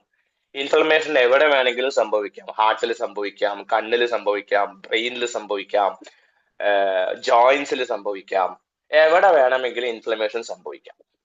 അപ്പം ചിലപ്പോൾ കൊറോണറി ആർട്ടറീസിൽ സംഭവിക്കാം, ചിലപ്പോൾ തലച്ചോറിലേക്ക് പോകുന്ന രക്തക്കുഴലിൽ സംഭവിക്കാം, സ്ട്രോക്ക് വന്നേക്കാം. പല സംഗതികളും ഇൻഫ്ലമേഷൻ കൊണ്ടാണ് വരുന്നത്. പല അസുഖങ്ങളും ഇൻഫ്ലമേറ്ററി ഡിസോർഡേഴ്സ് ആണ്. ഇൻഫ്ലമേഷൻ വരാനുള്ള കാരണം എന്താ? വിസറൽ ഫാറ്റ് ആണ്. വിസറൽ ഫാറ്റ് വരാനുള്ള കാരണം എന്താ? ഇൻസുലിൻ റെസിസ്റ്റന്റ് ആണ്. ഓക്കെ, അടുത്തത് ആഹാരം കഴിച്ചാൽ പെട്ടെന്ന് ടയർഡായി പോവാം. ഇപ്പോഴല്ലേ ആഹാരം കഴിച്ചത്, വൈകുന്നേരം ആകുമ്പോഴത്തേക്ക് പെട്ടെന്ന് തന്നെ ടയർഡായി പോവാം. ഗ്ലൂക്കോസ് ശരീരത്തിൽ ചെന്നിട്ടും ശരീരം ടയർഡായി പോകുന്നുണ്ടെങ്കിൽ നിങ്ങൾ ഗ്ലൂക്കോസ് ശരീരത്തിലേക്ക് വേണ്ട അളവിൽ എത്തുന്നില്ല എന്നുള്ളതാണ്. കാരണം ലോക്ക് തുറക്കാൻ സാധിക്കുന്നില്ല. ഇൻസുലിൻ റെസിസ്റ്റന്റ് കൂടി വരുമ്പോഴാണ് കീ കൊണ്ട് ലോക്ക് തുറക്കാൻ പറ്റാത്തത്. നിങ്ങൾ ഗ്ലൂക്കോസ് കഴിക്കുന്നുണ്ട്, പക്ഷെ നിങ്ങളെ കോശത്തിലേക്ക് എത്തേണ്ടടത്തേക്ക് എത്തിയിട്ടില്ല താനും. അത് വളരെയധികം ശ്രദ്ധിക്കേണ്ട ഒരു കാര്യമാണ്. അടുത്ത point uric acid, blood urea, gout. ഈ പ്രശ്നമുള്ള ആൾക്കാർ വളരെയധികം സൂക്ഷിക്കുക. യൂറിക് ആസിഡ് ഡയറക്റ്റ് മാർക്കറാണ് കാർഡിയക് അറസ്റ്റിന്. യൂറിക് ആസിഡ് വരാനുള്ള ഒരു കാരണം, 70% യൂറിക് ആസിഡ് വരാനുള്ള ഒരു കാരണം ഹൈലി ഇൻസുലിൻ റെസിസ്റ്റന്റ്. കാരണം എന്താ? ഇൻസുലിൻ റെസിസ്റ്റന്റ് ആയിട്ടുള്ള വ്യക്തികളിൽ ശരീരത്തിൽ ഇൻസുലിന്റെ അളവ് കൂടുന്നുണ്ടാവും. ഇൻസുലിന്റെ വേറെ പ്രശ്നമുണ്ട്, ഇൻസുലിൻ കൂടുതലായിട്ടും ബോഡി ഫാറ്റിനെ സ്റ്റോർ ചെയ്ത് വെക്കും. ഇൻസുലിൻ നല്ല ഫാറ്റ് സ്റ്റോറേജ് ഹോർമോൺ. ഇൻസുലിൻ ഏറ്റവും ഇഷ്ടപ്പെട്ട സംഗതി എന്താന്ന് ചോദിച്ചു കഴിഞ്ഞാൽ കൊഴുപ്പാണ്. കൊഴുപ്പിനെ മാക്സിമം മൂപ്പര് കളക്ട് ചെയ്ത് വെക്കും. കാരണം അടിയന്തരാവസ്ഥ കാലത്ത് മനുഷ്യൻ പട്ടിണി കിടക്കേണ്ട സിറ്റുവേഷൻ വരികയാണ്. എപ്പോഴാണ് ഈ മനുഷ്യൻ പട്ടിണി കിടക്കുന്ന സിറ്റുവേഷൻ വരിക എനിക്ക് അറിയില്ലല്ലോ, ശരീരത്തിന് അറിയില്ലല്ലോ. പണ്ടത്തെ സിസ്റ്റമാണ് ശരീരത്തിൽ ഇപ്പോഴും വർക്ക് ചെയ്തുകൊണ്ടിരിക്കുന്നത്. 100 കൊല്ലം 150 കൊല്ലം മുന്നത്തെ സിസ്റ്റം നമ്മുടെ ബോഡി ഇപ്പോഴും വർക്ക് ചെയ്തുകൊണ്ടിരിക്കുന്നത്. കാരണം എന്താ? എപ്പോഴെങ്കിലും ശരീരത്തിന് സ്റ്റാർവേഷൻ വരുന്ന സമയത്ത്, പട്ടിണി വരുന്ന സമയത്ത് ഈ സാധനം ഇൻസുലിൻ റിലീസ് ചെയ്തുകൊണ്ടിരിക്കും. അപ്പം ഇൻസുലിൻ റെസിസ്റ്റന്റ് അല്ലാതിരിക്കണം എന്നുണ്ടെങ്കിൽ നമ്പർ 1 ഏറ്റവും നല്ല പ്രതിവിധി ഏതാന്ന് ചോദിച്ചാൽ ഫാസ്റ്റിംഗ്, പട്ടിണി കിടക്കുക. ഓക്കെ, അടുത്തത് മസിൽ ലോസ്. സിവിയർ പ്രോബ്ലം ആണ് ഇൻസുലിൻ റെസിസ്റ്റന്റ് ഉള്ളവരിൽ മസിൽ ലോസ് ഉണ്ടാവുന്നത്. നിങ്ങൾ ചിലവർ കണ്ടിട്ടുണ്ട്, പ്രത്യേകിച്ച് ആണുങ്ങൾ, ആൻഡ്രോപോസ് ആയിട്ടുള്ള ആണുങ്ങൾ നിങ്ങൾ കണ്ടിട്ടുണ്ടാവും. ആൻഡ്രോപോസ് എന്ന് പറഞ്ഞാൽ ഒരു 45-50 വയസ്സ് കഴിഞ്ഞിട്ടുള്ള പുരുഷന്മാര് ശരീരം മെലിഞ്ഞു വരുന്നുണ്ടാവും, വയറ് ചാടി വരുന്നുണ്ടാവും. ശരിയല്ലേ? എന്താ സംഭവിച്ചത്? സിവിയർ ആയിട്ട് മസിൽ ലോസ് ഉണ്ടാവുന്നു, സിവിയർ ആയിട്ട് ഫാറ്റ് സ്റ്റോറേജ് ഉണ്ടാവുന്നു. ഫാറ്റി ലിവർ ഒരു പക്ഷേ ഗ്രേഡ് 3 അല്ലെങ്കിൽ ഫൈബ്രോസിസിലേക്കോ അല്ലെങ്കിൽ അത് ലിവർ സിറോസിസിലേക്കോ എത്തിയിട്ടുണ്ടാവും, പറയാൻ പറ്റില്ല. അപ്പോഴും നമ്മൾ LFT പോയി എടുക്കുക. LFT എടുത്തിട്ട് കാര്യമില്ല, AFP എടുക്കണം. ആൽഫ ഫീറ്റോ പ്രോട്ടീൻ എന്ന് പറഞ്ഞ വേറൊരു ടെസ്റ്റ് ഉണ്ട്. ഫാറ്റി ലിവർ ഗ്രേഡ് 3 ഒക്കെ എടുത്തിട്ടുണ്ടെങ്കിൽ LFT ഒരു പക്ഷേ നോർമൽ ആയിരിക്കാം, പറയാൻ പറ്റില്ല. അത് AFP എടുത്തു നോക്കിയാൽ ശരിക്കും മനസ്സിലാക്കാൻ പറ്റും.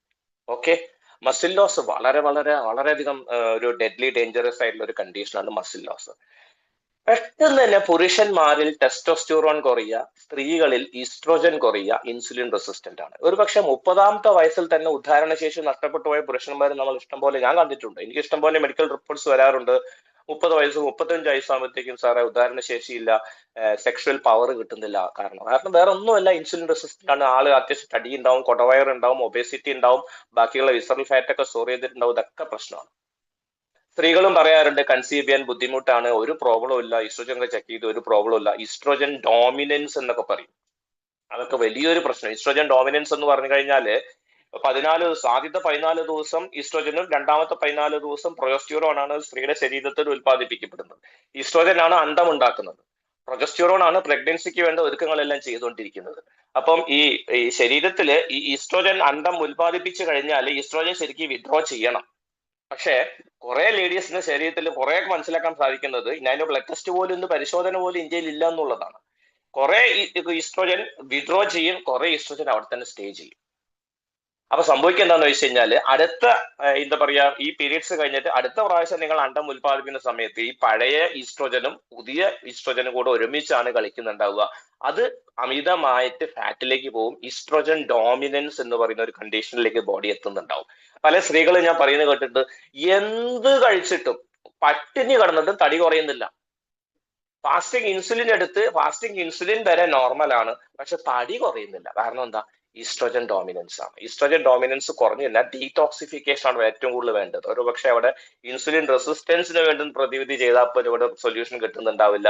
ഒരുപക്ഷെ നമ്മൾ വെയിറ്റ് മാനേജ്മെന്റ് സപ്ലിമെന്റേഷൻ കൊടുത്താൽ പോലും അവിടെ വർക്ക്ഔട്ട് ചെയ്യുന്നുണ്ടല്ലോ. വെരി സിമ്പിൾ ആയിട്ട് ഡീടോക്സിഫൈ ചെയ്താൽ എക്സസൈസ് കെട്ടിക്കിടക്കുന്ന ഈസ്ട്രോജൻ ഒഴിവാക്കിയാൽ തന്നെ ആ സ്ത്രീ ശരീരത്തിൽ ബോഡി ഫാറ്റ് ഓട്ടോമാറ്റിക്കായിട്ട് കുറഞ്ഞു വരുന്നത് കാണാൻ സാധിക്കുന്നുണ്ട്. എല്ലാവർക്കും ഒരേപോലെ എല്ലാ ബോഡി പ്രവർത്തിക്കുന്നതെന്ന് ആദ്യം മനസ്സിലാക്കുക.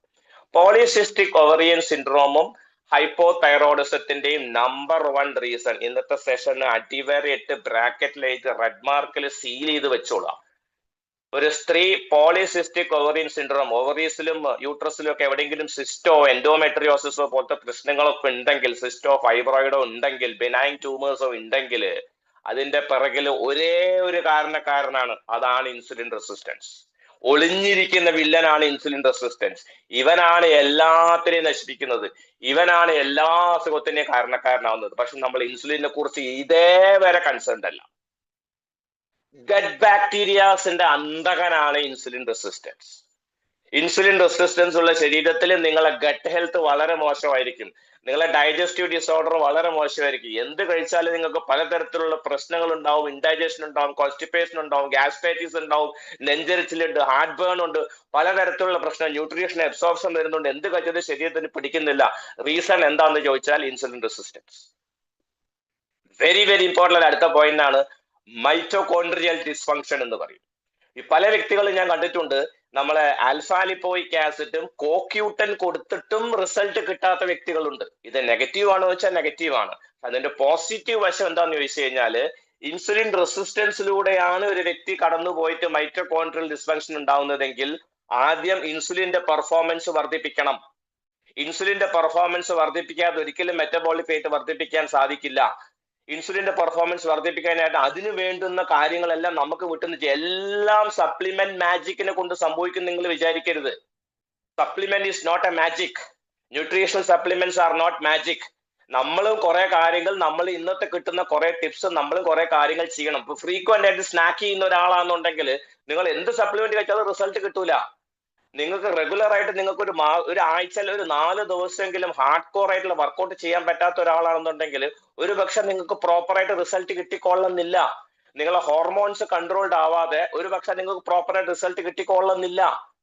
അപ്പൊ ഒരു കാര്യം മനസ്സിലാക്കുക, get back to the basics. എന്താണ് വേണ്ടത്? If you don't want to, ഒരു കാരണവശാലും നിങ്ങൾ ഇൻസുലിൻ റെസിസ്റ്റന്റ് ആകരുത്. ഇനി നിങ്ങൾ ഇൻസുലിൻ റെസിസ്റ്റന്റ് ആയി കുറച്ച് മുന്നോട്ട് പോയിട്ടുണ്ടെങ്കിൽ തിരിച്ച് റിവേഴ്സ് അടിച്ച് ഇൻസുലിൻ വളരെ പെർഫോം ചെയ്ത് എന്റെ 12.8 ഉണ്ടായിരുന്ന ഇൻസുലിനെ എങ്ങനെ 5.2 എത്തിച്ചു എന്ന് വെച്ചാൽ through workout, through proper sleep, through stress ഇല്ലാത്തൊരു ലൈഫ്, ആ ലെവലിലേക്ക് കൊണ്ടുവന്ന് അതിന്റെ കൂടെ തന്നെ സപ്ലിമെന്റ് കൊണ്ടുവന്നപ്പോഴാണ് തിരിച്ച് പഴയ അവസ്ഥയിലേക്ക് എത്തിയത്. ഓക്കെ.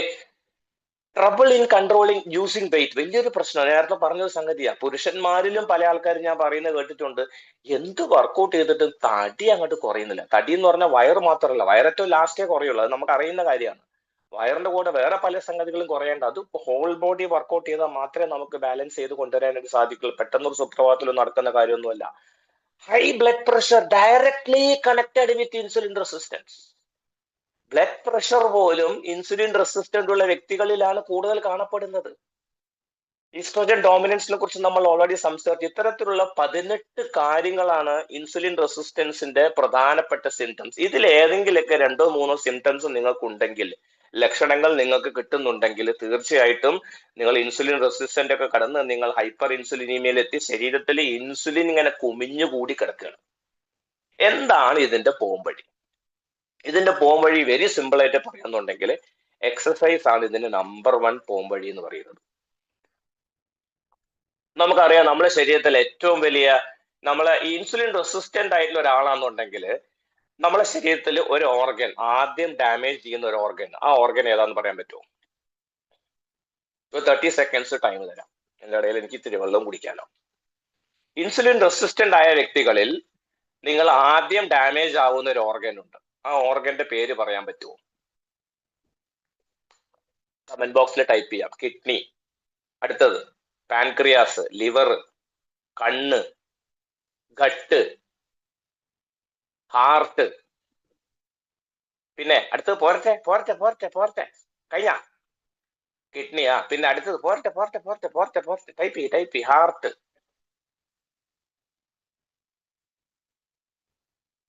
ലിവർ കഴിഞ്ഞ. മസിൽ ആരാ മസിൽ പറഞ്ഞേ? മസിൽ ആരാ പറഞ്ഞേ? മസിൽസ്. മസിൽ ഒരു അവയവമാണ് കേട്ടോ. Kidney, heart, lungs, liver, brain, pancreas മാത്രമല്ല. Muscle is the vital organ in our body. Vital organ മലയാളീകരിച്ച് എങ്ങനെ പറയാൻ പറ്റുമെന്ന് എനിക്കറിയില്ല. Muscles are the organ of longevity എന്ന് പറയും. ഓർഗൻ ഓഫ് ലോഞ്ചിവിറ്റി എന്ന് പറഞ്ഞാൽ ദീർഘകാലം ആയുസ് ആരോഗ്യത്തോടു കൂടെ മെയിൻറ്റെയിൻ ചെയ്യണം എന്നുണ്ടെങ്കിൽ നിങ്ങൾക്ക് മസിൽസ് ആവശ്യമാണ്. എന്ന് ഞാൻ ഈ സ്റ്റേറ്റ്മെന്റ് കേട്ടോ അന്ന് മുതൽ ഞാൻ വർക്കൗട്ടിന് എഡിക്ഷൻ ആയി എന്നുള്ളതാണ്. കാരണം എന്താ? എനിക്ക് ആയുസ്സും ആരോഗ്യത്തോടു കൂടി ജീവിക്കണം എന്നുണ്ടെങ്കിൽ ഞാൻ ഏറ്റവും കൂടുതൽ സംരക്ഷിക്കേണ്ട ഒരു ഓർഗനാണ് ഏത്? My muscles. ഏത് muscle? Everything is made of muscles. Heart എന്ന് പറഞ്ഞാൽ എന്താ? മസിൽസ് ആണ്. പാൻക്രിയാസ് മസിൽസ് ആണ്. ബ്രെയിൻ മസിൽസ് ആണ്. കണ്ണ് ചലിക്കുന്നില്ലേ? എന്തുകൊണ്ടാ? കണ്ണിന്റെ മസിൽസ് ഉള്ളത് കൊണ്ടാണ് കണ്ണ് ചലിക്കുന്നത്, അല്ലെങ്കിൽ കണ്ണ് ചലിപ്പിക്കാൻ പറ്റില്ല. Everything is made of muscles. പക്ഷേ ഇത്തരത്തിലുള്ള ഒരു ഓർഗൻ മസിൽസിലെയും നിങ്ങൾക്ക് ഡയറക്റ്റ് ആയിട്ട് സ്വാധീനം ചെലുത്താൻ പറ്റില്ല.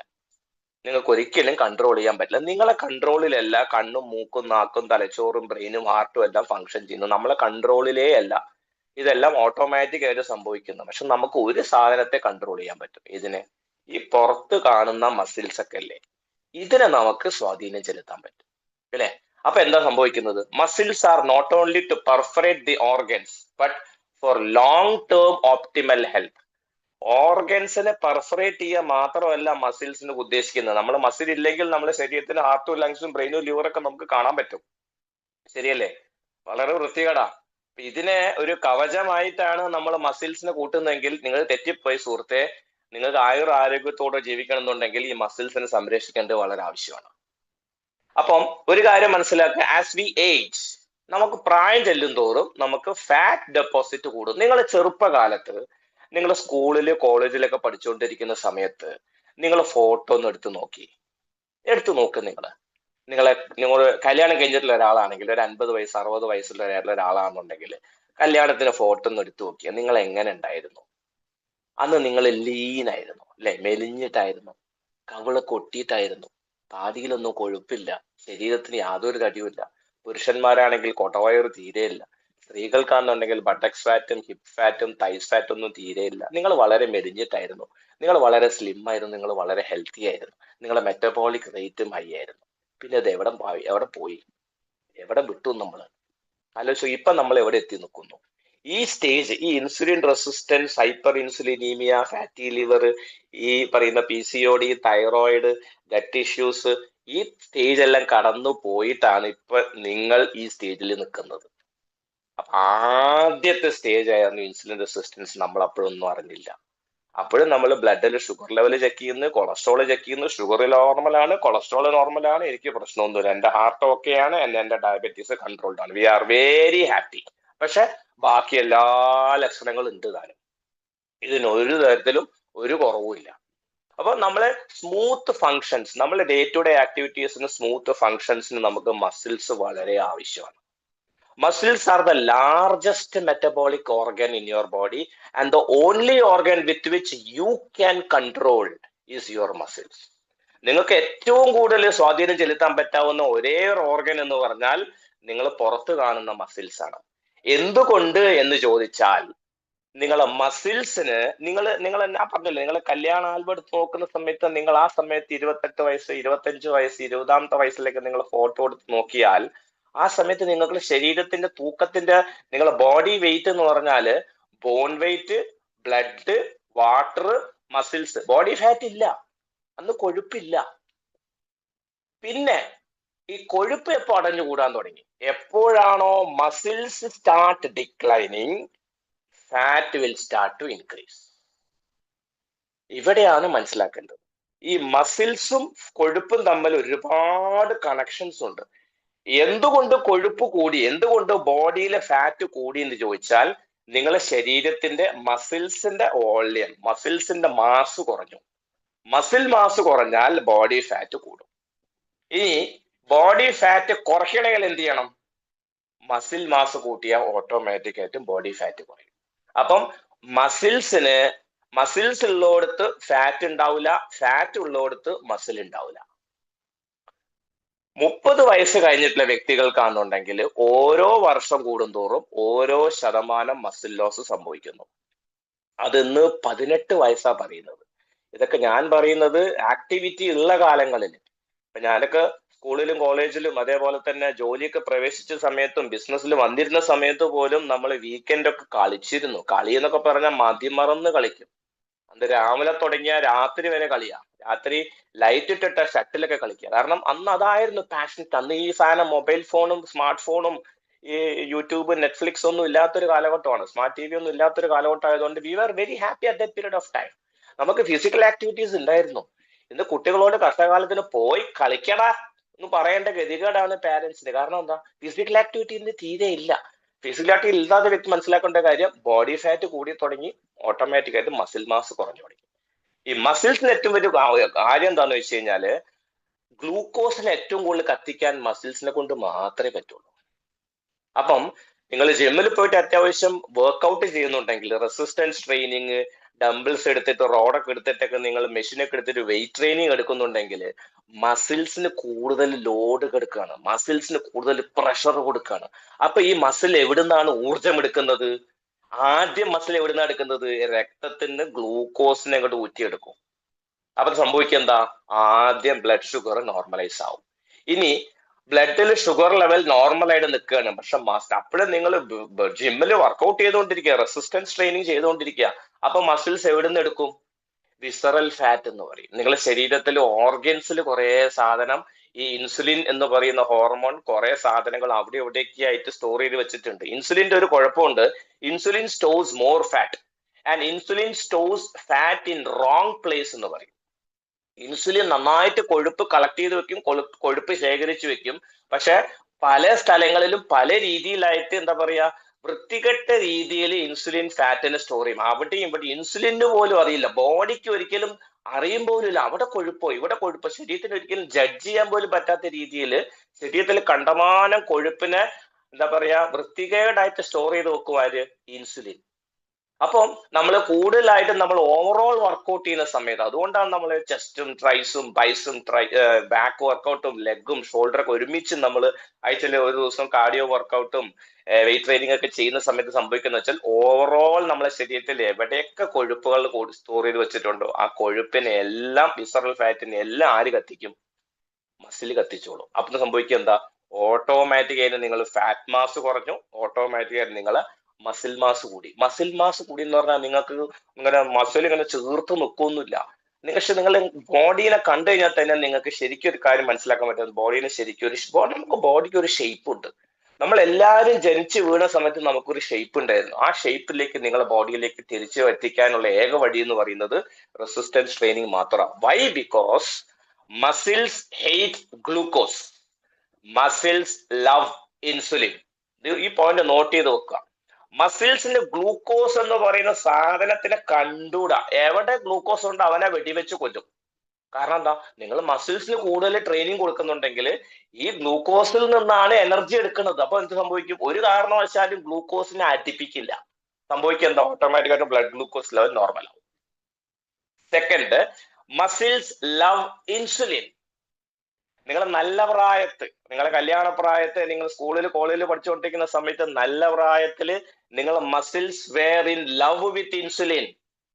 Insulin were in love with muscles. നിങ്ങൾ പ്രേമിതാക്കളായിരുന്നു. മസിൽസും ഇൻസുലിനും തമ്മിൽ പ്രേമിതാക്കളായിരുന്നു. മസിൽസിന് ഇൻസുലിന് ഭയങ്കര ഇഷ്ടമായിരുന്നു. സംഭവിക്കുക എന്താ? ഒരു കാരണവശാലും ബോഡി ഫാറ്റ് ഉണ്ടാവില്ല. പിന്നീട് എവിടെ മിസ്റ്റേക്ക് സംഭവിച്ചു എന്ന് ചോദിച്ചാൽ, ആദ്യം മസിൽസിന് വിരക്തി തോന്നുന്നത്, ആദ്യം മസിൽസിന് ഒരു മിസ്അണ്ടർസ്റ്റാൻഡിങ് വരുത്തിയ ആളാരാന്നറിയോ? നേരത്തെ നമ്മള് ആ ഭാര്യ എന്ന് പറയുന്ന ഒരു കഥാപാത്രം ഉണ്ടായിരുന്നില്ലേ? ആരാണത്? ഇൻസുലിൻ റിസപ്റ്റാർ. ഇൻസുലിൻ റിസപ്റ്റാറിനാണ് ആദ്യം തകരാറ് സംഭവിച്ചത്. മനസ്സിലാക്കേണ്ട ഒരു കാര്യം, മസിൽസ് നന്നായിട്ട് ഫങ്ഷൻ ചെയ്യുന്നില്ല എങ്കിൽ, ബോഡി ഫാറ്റ് അടഞ്ഞു കൂടിയിട്ടുണ്ടെങ്കിൽ ഇൻസുലിൻ റിസപ്റ്റാറിന്റെ പ്രവർത്തനം നിൽക്കും, സ്റ്റോപ്പ്ഡ്. ഇൻസുലിൻ റിസപ്റ്റാർ നന്നായിട്ട് ഫങ്ഷൻ ചെയ്തിട്ടില്ലെങ്കിൽ നേരത്തെ ഭാര്യ ഭർത്താവിനോട് ചോദിക്കും, നിങ്ങൾ ആരാ എന്ന് ചോദിക്കേണ്ട ഗതികേട്. അപ്പൊ ഇൻസുലിൻ റിസപ്റ്റാർ ആരോട് ചോദിക്കും? ഇൻസുലിനോട് ചോദിക്കും, ആരാ മോനെ മനസ്സിലായില്ലല്ലോ എന്ന് പറയും. അല്ല, ഞാനാണ് ഇൻസുലിൻ. ഇല്ലട്ടോ, എനിക്ക് തിരിച്ചറിഞ്ഞില്ല. കാരണം എന്താ? നിങ്ങളെ ശരീരത്തിൽ മസിൽ മാസ് കുറഞ്ഞ് നിങ്ങളുടെ ശരീരത്തിൽ ഫാറ്റ് മാസ് കൂടി വരികയാണ്. അപ്പം മസിൽസിന്, നിങ്ങൾക്ക് ഇൻസുലിൻ റിസപ്റ്റാർക്ക് ഇൻസുലിനെ തിരിച്ചറിയാനുള്ള കഴിവ് നഷ്ടപ്പെട്ടു. സംഭവിക്കുക എന്താ? ശരീരത്തില് ബ്ലഡ് ഗ്ലൂക്കോസും തങ്ങി നിൽക്കും, ശരീരത്തിൽ ഇൻസുലിനും അമിതമായിട്ട് തങ്ങി നിൽക്കുന്ന ഒരു അവസ്ഥയിലേക്ക് എത്തും. പക്ഷെ ബ്ലഡ് ഗ്ലൂക്കോസ് തങ്ങി നിൽക്കാതിരിക്കാൻ നമ്മളെ ശരീരം അതിന് വേണ്ട പണിയെടുക്കും. പക്ഷെ പാവം ഇൻസുലിനെ നമ്മൾ വിട്ടു. അവിടെയാണ് നമ്മൾ ഡേഞ്ചർ സംഭവിച്ചത്. ഇവിടെയാണ് ഒരു കാര്യം മനസ്സിലാക്കേണ്ടത്. ഇവിടെ നമ്മൾ എന്തിനു വേണ്ടിയാണ് നമ്മൾ ഇത്തരത്തിലുള്ള കാര്യങ്ങൾ നമ്മൾ ചെയ്യുന്നത്? ഇവിടെ ശരിക്കും ഒരു കാര്യം മനസ്സിലാക്കേണ്ടത്, if you have slight interest in your health, നിങ്ങൾക്ക് നിങ്ങൾ ആരോഗ്യത്തിന് താല്പര്യം കാണിക്കുന്ന ഒരു വ്യക്തിയാണെന്നുണ്ടെങ്കിൽ ഒരു കാരണവശാലും നിങ്ങൾ ഇൻസുലിൻ റെസിസ്റ്റന്റ് ആവാൻ പാടില്ല. ഇത് പറഞ്ഞിട്ടുള്ളത് ഞാനല്ല, ഇൻസുലിൻ റെസിസ്റ്റൻസ് എന്ന് പറയുന്ന അവസ്ഥയെ കണ്ടുപിടിച്ച ഒരു വ്യക്തിയാണ്. 1980s ഇൻസുലിൻ റെസിസ്റ്റൻസിനെ കുറിച്ച് കണ്ടുപിടിച്ചത്. ഡോക്ടർ ജെറാൾഡ് റീവ്സ് എന്ന് പറഞ്ഞ വ്യക്തിയാണ് ഇൻസുലിൻ റെസിസ്റ്റൻസിനെ കണ്ടുപിടിച്ചത്. പക്ഷെ ഇപ്പോഴും നമ്മള് കഴിഞ്ഞൊരു 4 വർഷമായിട്ട്, കോവിഡ് സമയം മുതൽ നമ്മൾ ഇൻസുലിൻ റെസിസ്റ്റൻസ്, 4 അല്ല 5 വർഷമായിട്ട് നമ്മൾ ഇൻസുലിൻ റെസിസ്റ്റൻസിനെ കുറിച്ച് സംസാരിച്ചുകൊണ്ടിരിക്കുന്നതാണ്. ഫാസ്റ്റിംഗിൽ ഇൻസുലിൻ എടുക്കണം, നിങ്ങൾ ഇൻസുലിന്റെ പെർഫോമൻസ് മോശമായി തുടങ്ങുന്നത് കൊണ്ടാണ് ബാക്കി എല്ലാ അവസ്ഥയിലേക്കും നിങ്ങളെ ശരീരം എത്തുന്നത്. അപ്പൊ ആദ്യം കൺട്രോൾ ചെയ്യേണ്ടത് നിങ്ങൾ ഇൻസുലിന്റെ പെർഫോമൻസ് ആണ്. ഇൻസുലിന്റെ പെർഫോമൻസ് വർദ്ധിപ്പിക്കാൻ സാധിച്ചാൽ, ഇൻസുലിന്റെ സെൻസിറ്റിവിറ്റി വർദ്ധിപ്പിക്കാൻ സാധിച്ചാൽ, ഇൻസുലിൻ നന്നായിട്ട് പ്രവർത്തിക്കുകയാണെന്നുണ്ടെങ്കിൽ നിങ്ങളെ ബ്ലഡ് ഗ്ലൂക്കോസ് ലെവൽ കൺട്രോൾഡ് ആയിരിക്കും, ബാക്കിയുള്ള അതർ അസുഖം നിങ്ങൾക്ക് കൺട്രോൾ ചെയ്യാനായിട്ട് സാധിക്കുമെന്നുള്ളത് വീണ്ടും വീണ്ടും വീണ്ടും നമ്മൾ സംസാരിച്ചുകൊണ്ടിരിക്കുന്നതാണ്. പക്ഷെ ആൾക്കാർ ആരും ബോധവടല്ല.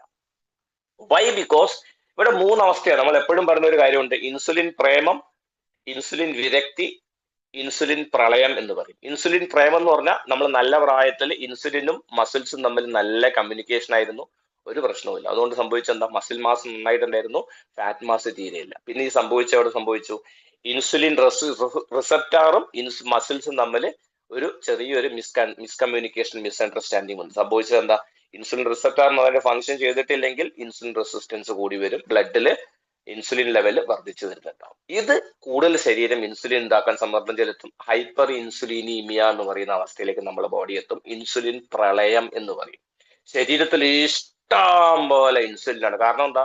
ഈ കാണുന്ന ഇൻസുലിൻ എല്ലാം ഗ്ലൂക്കോസിനെ മെറ്റബലൈസ് ചെയ്യാൻ വേണ്ടി ശരീരം ഉണ്ടാക്കിയതാ. പക്ഷെ ഈ ഇൻസുലിനെ ഡീടോക്സിഫൈ ചെയ്യാൻ നമ്മളെ ബോഡിക്ക് അറിയില്ല. ഇൻസുലിനെ ഡീടോക്സിഫൈ ചെയ്യണമെങ്കിൽ ഒരേ ഒരു വഴിയേ ഉള്ളൂ, exercise.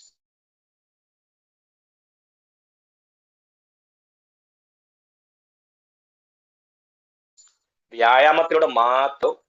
Drugs can only manage diabetes. മരുന്ന് കഴിക്കുന്ന വ്യക്തികളാണെന്നുണ്ടെങ്കിൽ നിങ്ങൾ പ്രമേഹത്തെ മാനേജ് ചെയ്യാം, നിയന്ത്രിച്ചു കൊണ്ടുപോകാം. Diet can only sedate diabetes. Diet can only sedate diabetes. ഭക്ഷണം അഥവാ നമ്മളെ ന്യൂട്രിയൻസ് എന്ന് പറയുന്നത് നിങ്ങളെ പ്രമേഹത്തെ, നിങ്ങളെ ബ്ലഡ് ഗ്ലൂക്കോസിനെ മയക്കി കെടുത്താൻ പറ്റും. നിങ്ങളൊരു കല്യാണപ്പരെ പോയി, ഒരു 3-4 ദിവസം നിങ്ങൾ ഫാമിലി ആയിട്ട് ഔട്ടിങ്ങിന് പോയിട്ട് നിങ്ങൾ കല്യാണപ്പരെ പോയിട്ടുണ്ടെങ്കിൽ, ഡയബറ്റിക് പേഷ്യന്റ് ആണ്, നിങ്ങൾ കൊളസ്ട്രോൾ പേഷ്യന്റ് ഒക്കെ ആണെന്നുണ്ടെങ്കിൽ കല്യാണപ്പരെ പോയാൽ ഒരുപക്ഷെ നമ്മളെ കൺട്രോൾ തെറ്റും. നിങ്ങൾ വളരെ വേണ്ടപ്പെട്ട ഒരു വ്യക്തിയുടെ കല്യാണമാണെന്നുണ്ടെങ്കിൽ ഒരുപക്ഷെ നിങ്ങൾ കൺട്രോളൊക്കെ തെറ്റും, നിങ്ങൾ ഭക്ഷണമൊക്കെ കഴിക്കുന്നുണ്ടാവും, ശരിയല്ലേ? നിങ്ങൾ മറക്കും. തിരിച്ച് വീട്ടിലേക്ക് എത്തുന്ന സമയത്ത് ഷുഗർ ഒക്കെ ഒന്ന് പോയി ചെക്ക് ചെയ്ത് നോക്കട്ടെ, നോക്കിയപ്പോൾ 400 ഷുഗർ. കാരണം എന്ത് സംഭവിച്ചു? നിങ്ങൾ പഴയ ഡയറ്റിലേക്ക് തിരിച്ചു പോയ സമയത്ത് നിങ്ങളുടെ ശരീരം പഴയ അവസ്ഥയിലേക്ക് തന്നെ തിരിച്ചു പോയി. Diet can only sedate diabetes, but muscles can kill diabetes. മസിൽസിന് മാത്രമേ പ്രമേഹത്തെ നശിപ്പിക്കാൻ സാധിക്കുള്ളൂ, പ്രമേഹത്തെ ഇല്ലാതെയാക്കാൻ സാധിക്കുന്നുണ്ടാവുള്ളൂ. So the role of muscles is very very important as far as a normal human being concern. ഞാൻ ഡയബറ്റിക് പേഷ്യൻസിനെ കുറിച്ച് മാത്രം സംസാരിക്കുന്നതല്ല, ഒരു കാര്യം മനസ്സിലാക്കുക. സ്റ്റിൽ നമ്മളിവിടെ മനസ്സിലാക്കേണ്ട കാര്യം, നമ്മൾ ഇപ്പോഴും നിങ്ങൾ ബ്ലഡ് ഷുഗറിനെ കുറിച്ചാണ് നിങ്ങൾ മനസ്സിലാക്കുന്നതെങ്കിൽ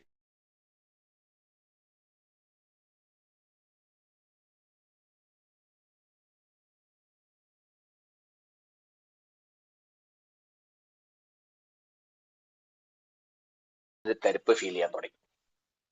പല ആൾക്കാർക്കും ഉണ്ട്. ഈ പ്രമേഹ രോഗിയെ ആവണം നിർബന്ധമൊന്നുമില്ല. കാലിൽ തരിപ്പ് തുടങ്ങിയിട്ടുണ്ടെങ്കിൽ തീർച്ചയായിട്ടും മനസ്സിലാക്കുക, ലെഗ് അറ്റാക്ക് എന്ന് പറയും. കാലിൽ തരിപ്പുണ്ടെങ്കിൽ കാലിന്റെ ഞരമ്പുകളിൽ ബ്ലോക്ക് ഉണ്ട്.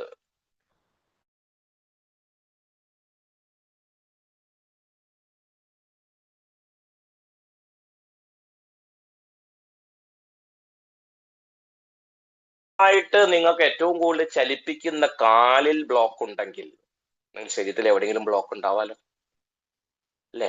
അപ്പം തീർച്ചയായിട്ടും പ്രമേഹ രോഗികൾക്ക് ബ്ലോക്കുകൾ, കാർഡിയക് ബ്ലോക്ക്, ഹൃദയത്തിലേക്കുള്ള ധമനികൾക്കുള്ള ബ്ലോക്ക്, തലച്ചോറിലെ രക്തക്കുഴലിലൊക്കെ ബ്ലോക്ക് വരാനുള്ള സാധ്യതകൾ സാധാരണ വ്യക്തിയേക്കാൾ കൂടുതലാണ്. കാരണം അവർക്ക് ബി വൈറ്റമിൻസിന്റെ ഡെഫിഷ്യൻസി ഉണ്ടാവും. കാരണം ഇൻസുലിൻ റെസിസ്റ്റന്റ് ആയിട്ടുള്ള വ്യക്തികളെ സംബന്ധിച്ച് ബി വൈറ്റമിൻസിന്റെ അബ്സോർപ്ഷൻ ശരീരത്തിൽ കുറയാൻ സാധ്യതയുണ്ട്. That may leads to homocysteine block and that may leads to cholesterol block and other metabolic waste ബ്ലോക്കും സംഭവിക്കാനുള്ള സാധ്യതകൾ ശരീരത്തിന് കൂടുതലാണ്. ഒരു കാര്യം മനസ്സിലാക്കുക. സെക്കൻഡ്, നിങ്ങൾക്ക് ഊർജ്ജക്കുറവുണ്ട്, കൈകാലുകളിൽ തരിപ്പുണ്ട്, നമ്പനസ് ഉണ്ട്, കാഴ്ചശക്തിക്ക് പ്രോബ്ലം ഉണ്ട്, ബ്ലഡ് പ്രഷർ ഉണ്ട്, യൂറിക് ആസിഡ് ചെക്ക് ചെയ്തപ്പോ ഇച്ചിരി യൂറിക് ആസിഡ് കൂടുതലാണ്. ഇങ്ങനത്തെ പ്രശ്നങ്ങളിൽ അബ്ഡമൻ ഫാറ്റ് ഉണ്ട്, മസിൽ ലോസ് സംഭവിക്കുന്നുണ്ട്, ശരീരത്തിൽ മസിൽ ശോഷിച്ചു വരുന്നുണ്ട്, നിങ്ങളെ ശരീരം പൊതുവെ മെലിഞ്ഞു വരുന്നുണ്ട്, നിങ്ങളെ വയറ് ചാടി വരുന്നുണ്ട്. ഇങ്ങനത്തെ ഒക്കെ പ്രശ്നങ്ങൾ നമുക്ക് ഉണ്ടെങ്കിൽ ഒരു കാര്യം മനസ്സിലാക്കുക, യൂറിക് ആസിഡ് ഹൈ വരുന്നുണ്ട്, ബ്ലഡ് യൂറിയ ഹൈ വരുന്നുണ്ട്, നിങ്ങൾക്ക് നെഞ്ചെരിച്ചിൽ, ഗ്യാസ്ട്രൈറ്റിസ് പോലത്തെ പ്രശ്നങ്ങളുണ്ട്, ശോധനക്കുറവുണ്ടാവാം, ഒരു പക്ഷെ കോൺസ്റ്റിപ്പേഷൻ ആവാം, ഒരു പക്ഷെ നിങ്ങൾക്ക് ലൂസ് മോഷൻ വരാം. വളരെയധികം പ്രശ്നങ്ങൾ ഉണ്ടാക്കുന്ന ഒരു സംഗതിയാണ്. ഫാറ്റി ലിവർ ഗ്രേഡ് 1 ഗ്രേഡ് 2 ഉണ്ടാകാം. ആർട്ടറീസിലും വെയിൻസിലും എവിടെയെങ്കിലും ബ്ലോക്കുകൾ ഉണ്ടാവാം. ഏജിങ് വലിയൊരു കാര്യമാണ്. എന്താ പറയാ, ageing is not just a number എന്ന് പറയും. ഏജിങ് ഒരു സിഗ്നൽ മാത്രമാണ് കേട്ടോ. ഏജിങ്ങിന് വേറെ ഒരുപാട് സംഗതികളുണ്ട്. ഇന്ന് ഫാസ്റ്റർ ഏജിങ് എന്ന് മനസ്സിലാക്കേണ്ട കാര്യം, നേരത്തെ ഇൻസുലിൻ റെസിസ്റ്റൻസ് ആയതുകൊണ്ടാണ് ഫാസ്റ്റർ ആയിട്ട് നിങ്ങൾ ഏജിങ് പ്രോസസ്സ് തന്നെ സ്റ്റാർട്ട് ചെയ്തത്. ഏജിങ് വലിയൊരു ടോപ്പിക്കാണ്. നമ്മൾ ഇൻ ഫ്യൂച്ചർ നമ്മൾ ഏജിങ്ങിനെ കുറിച്ച് നമ്മൾ സംസാരിക്കും. വളരെ ഇൻട്രസ്റ്റിംഗ് ആയിട്ടുള്ള ഒരു ടോപ്പിക്കാണ് ഏജിങ് എന്ന് പറയുന്നത്. ഇൻസുലിൻ റെസിസ്റ്റന്റ് ആയിട്ടുള്ള വ്യക്തികൾ കാണാൻ സാധിക്കും, പെട്ടെന്ന് നിങ്ങൾക്ക് പ്രായം കൂടുതലുള്ളതായിട്ട് കാണാൻ തോന്നുന്നുണ്ടാവും. പെട്ടെന്ന് തന്നെ മുടി നരച്ചു പോകുന്നു, പെട്ടെന്ന് സ്കിന്നിൽ റിങ്കിൾസ് ഉണ്ടാവുന്നു, പെട്ടെന്ന് തന്നെ ക്ഷീണം, തളർച്ച പോലത്തെ പ്രശ്നങ്ങൾ ഉണ്ടാവുന്നു. ഇതൊക്കെ ഇൻസുലിൻ റെസിസ്റ്റൻസുമായി ഡയറക്ട്ലി കണക്റ്റഡ് ആണ്. പക്ഷെ ഇപ്പോഴും നിങ്ങളെ ബ്ലഡ് ഷുഗർ ലെവൽ കൺട്രോൾഡ് ആണെന്നുണ്ടെങ്കിൽ ഇത്തരത്തിലുള്ള ഈ പറഞ്ഞ പല സിംറ്റംസിൽ ഏതെങ്കിലും 1, 2, 3 ലക്ഷണങ്ങളൊക്കെ നിങ്ങളുടെ ശരീരത്തിൽ ഉണ്ടെങ്കിൽ ഒരു കാര്യം മനസ്സിലാക്കുക, നിങ്ങൾ ഒരു കാരണവശാലും നിങ്ങൾ ബ്ലഡ് ഗ്ലൂക്കോസ് ലെവൽ മാത്രം നമ്പി നിങ്ങൾ മുന്നോട്ട് പോകരുത്.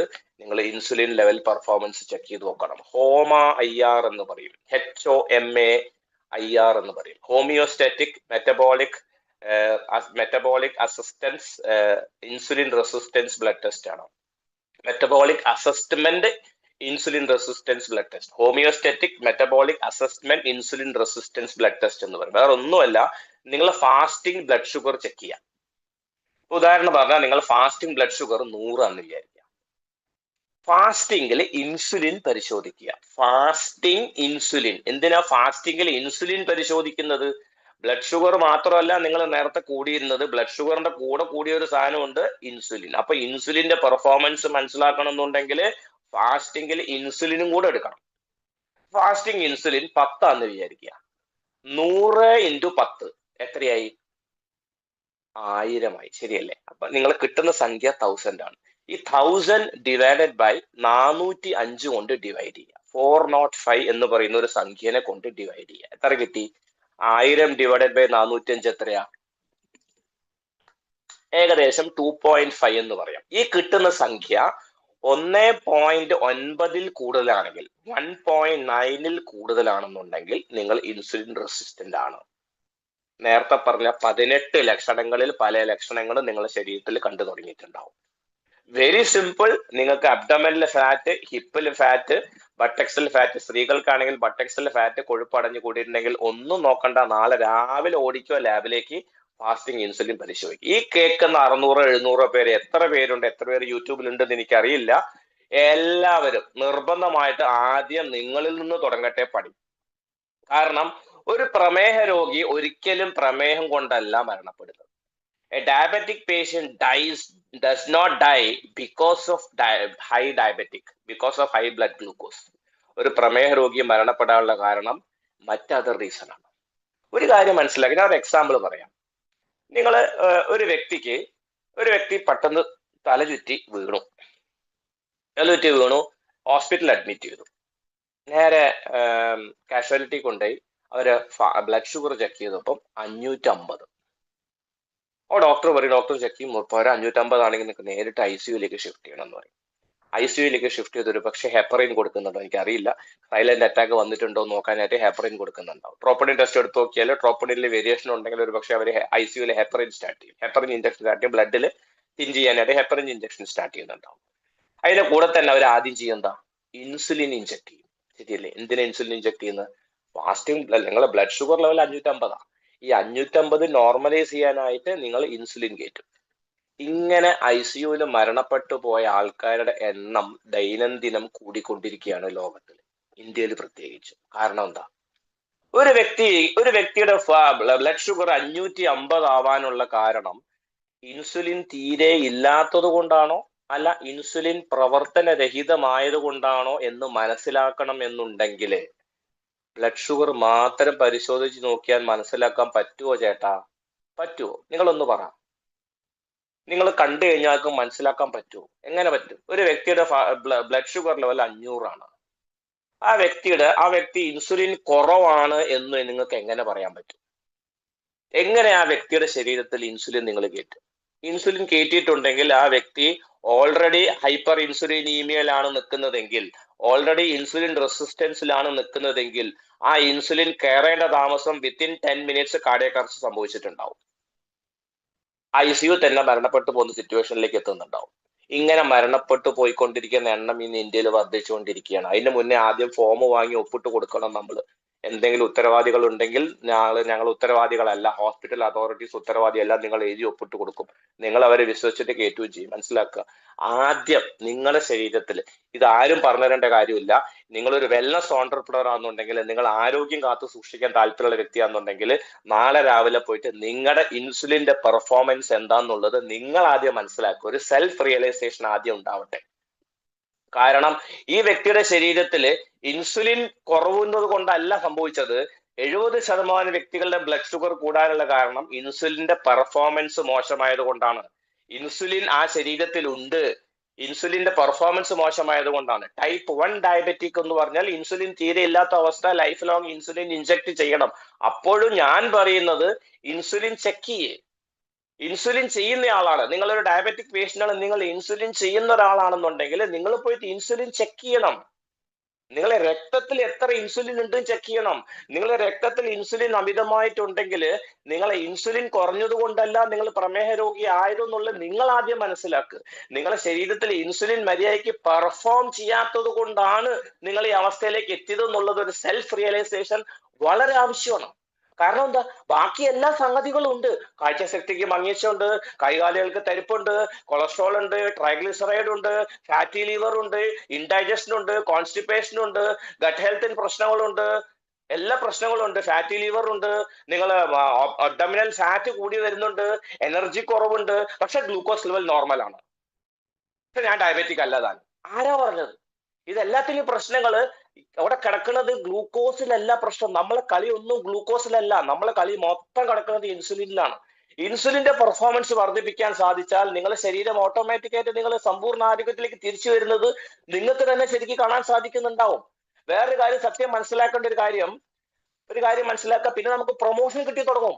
പ്രൊമോഷൻ എന്ന് പറഞ്ഞാൽ എന്താ? നിങ്ങൾ ആദ്യം പ്രമേഹത്തിന് ഗുളിക കഴിക്കാൻ തുടങ്ങും, പിന്നെ ബ്ലഡ് പ്രഷറിന് ഗുളിക കഴിക്കാൻ തുടങ്ങും, പിന്നെ ഹാർട്ട് പ്രോബ്ലത്തിന് ഗുളിക കഴിക്കാൻ തുടങ്ങും, പിന്നെ ബ്ലഡ് തിനേഴ്സ് കഴിക്കാൻ തുടങ്ങും, പിന്നെ ഫാറ്റി ലിവറിന് കൺട്രോൾ ഉണ്ടാവും, പിന്നെ തൈറോയ്ഡ് ഇഷ്യൂസ്, സ്ത്രീകളാണെങ്കിൽ തൈറോയ്ഡ് ഇഷ്യൂസിന് ഗുളിക കഴിക്കാൻ തുടങ്ങും, അതിന് വേണ്ടുന്ന ടാബ്ലറ്റ്സ് എടുക്കാൻ തുടങ്ങും. ശരിയല്ലേ? PCOD വരും, PCOD ആണ് അതിന് വേറെ ടാബ്ലറ്റ്. അപ്പൊ എന്തൊക്കെയായി? എൻഡോക്രൈനോളജിസ്റ്റ് ആയി, ജനറൽ മെഡിസിൻ ആയി, കാർഡിയോളജിസ്റ്റ് ആയി, പിന്നെ എന്താ പറയാ, ഗാസ്ട്രോ എൻട്രോളജിസ്റ്റ് ആയി, അവസാനം യൂറോളജിയിലേക്ക് എത്തും, നെഫ്രോളജിയിലേക്ക് പോവും. എല്ലാ ഡിപ്പാർട്ട്മെന്റ് ആയിട്ടും ഒരു ഹോസ്പിറ്റലിൽ എല്ലാ ഡിപ്പാർട്ട്മെന്റും ഉണ്ടല്ലോ. അങ്ങോട്ടും ചാടി കളിക്കുന്ന ഒരു സിറ്റുവേഷനിലേക്ക് എത്തും. അപ്പോഴും നിങ്ങളുടെ ബ്ലഡ് ഷുഗർ ലെവൽ നോർമലാ, പക്ഷെ ബാക്കി എല്ലാ പ്രശ്നങ്ങളും ഉണ്ട് താനും. ആര് പറഞ്ഞു? ഒരു കാര്യം മനസ്സിലാക്കുക, വേറെ സത്യം ഞാൻ പറയാണ്, ഒന്നും വിചാരിക്കരുത്. Medicines destroy the functions of the organs.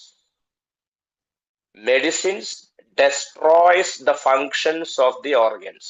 നമ്മൾ മരുന്ന് കഴിക്കുന്നുണ്ടെങ്കിൽ, മരുന്ന് മോശമെന്ന് ഞാൻ പറഞ്ഞില്ല, മെഡിസിൻ എടുക്കണം, മെഡിസിൻ ഡോക്ടേഴ്സിനെ കൺസൾട്ടേഷൻ കൊണ്ട് മെഡിസിൻ എടുക്കണം. ഒരു കാരണവശാലും മെഡിസിൻ സ്റ്റോപ്പ് ചെയ്തിട്ട് വേറെ ഒരു പരിപാടിയിലേക്കും പോകരുത്. We won't suggest to stop any medicines if you are taking some medicines. Whatever medicines you are taking, you have to take that. It is under the control of the doctor, not our control. Okay? So, ഒരു കാര്യം മനസ്സിലാക്കുക, എന്തുകൊണ്ട് medicines medicines destroy the functions of the organs എന്ന് പറയാൻ കാരണം എന്താ? നമ്മളെ മെഡിസിന്റെ കൺട്രോളിലാണ് നമ്മളെ ബോഡി നിൽക്കുന്നത്.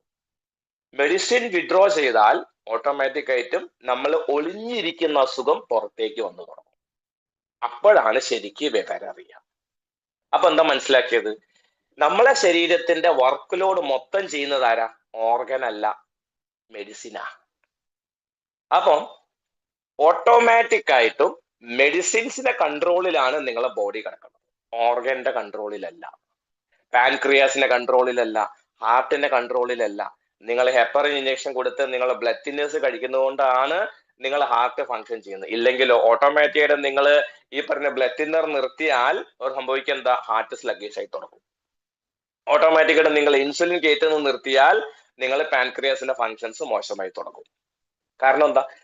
നമ്മളൊരു സംഗതി, ഒരു പ്രവർത്തിപ്പിക്കാത്ത യന്ത്രം ഒരു 3-4 കൊല്ലമായിട്ട് നിങ്ങൾ വണ്ടി, നിങ്ങൾ 2 വീലറോ 4 വീലറോ ഓൺ ആക്കിയിട്ടേ ഇല്ല. ഓട്ടെ, ഒരു 3 മാസം നിങ്ങൾ ഓൺ ആക്കിയിട്ടില്ലെങ്കിൽ ബാറ്ററി അടിച്ചു പോലേ, ബാറ്ററി ഡൗൺ ആയി പോകും. പിന്നെ എന്ത് ചെയ്യണ്ടേ? ബാറ്ററി പോയിട്ട് ചാർജ് ചെയ്ത് കൊണ്ടുവരണം. പക്ഷെ ഇവിടെ വർഷങ്ങളായിട്ട് ഹാർട്ടിന്റെയും ലങ്സിന്റെയും ബ്രെയിനിന്റെയും ലിവറിന്റെയും ഫങ്ഷൻസ് ഒക്കെ ഇങ്ങനെ നോർമലായിട്ട് നിൽക്കത്, ഒന്നും ചെയ്യുന്നില്ല, ഒരു പണി എടുപ്പിക്കുന്നില്ല. പ്രത്യേകിച്ച് ഹാർട്ടിനൊന്നും ഒരു പണി എടുപ്പിക്കുന്നില്ല. കാരണം എന്താ? എക്സസൈസ് എന്ന് പറഞ്ഞ സംഗതി തീരെ ഇല്ല. സംഭവിച്ചതെന്താ? ഇത് മറ്റുള്ള കൺട്രോളിലാണ് വെക്കുന്നത്. അപ്പൊ ഒരു കാര്യം മനസ്സിലാക്കുക, ഓർഗൻ ഡാമേജ് ആണ് കൂടുതൽ സംഭവിക്കുന്നത്. മരുന്ന് കഴിച്ചത് കൊണ്ടല്ല ഓർഗൻ ഡാമേജ് സംഭവിച്ചത്. ഈ ഓർഗൻസിനെ സംരക്ഷിക്കാനായിട്ടുള്ള ന്യൂട്രീഷൻ ശരീരത്തിലേക്ക് ചെന്നില്ല, അവിടെയാണ് പ്രശ്നം സംഭവിച്ചത്. മരുന്നിന്റെ കൺട്രോളിലാണ് നിങ്ങളെ ബോഡി കിടക്കുന്നത്, ഓർഗന്റെ കൺട്രോളിലല്ല. അപ്പൊ ഓർഗൻ ഡാമേജ് ഓട്ടോമാറ്റിക്കലി സംഭവിക്കും. പ്രവർത്തിപ്പിക്കാത്തുണ്ടെങ്കിൽ യന്ത്രം പ്രവർത്തിപ്പിക്കാൻ കുറച്ച് ബുദ്ധിമുട്ടുണ്ട്. അത് പോയിട്ട് രണ്ടാമത് റീസർവീസ് ചെയ്ത് കൊണ്ടുവന്നിട്ട് വേണം റീപ്രവർത്തിക്കാനായിട്ട്. ഇവിടെയാണ് നമ്മൾ ഏറ്റവും വലിയ കാര്യങ്ങൾ വെക്കുന്നത്. ഇവിടെ ഒരു കാര്യം മനസ്സിലാക്കുക, ഒരു എന്താ പറയാ, ഒരു എക്സാമ്പിൾ പറയുകയാണെന്നുണ്ടെങ്കിൽ, തവളേനെ പിടിച്ച് പൊടുങ്ങുന്ന എക്സാമ്പിൾ ഞാൻ എപ്പോഴും പറഞ്ഞൊരു എക്സാമ്പിളാണ്. ഈ തവളേനെ ചുടുവെള്ളത്തിലിട്ട് പുഴുങ്ങിയാൽ തവള എപ്പോ പുറത്തേക്ക് ചാടിയെന്ന് വെച്ചാൽ മതി, ശരിയല്ലേ?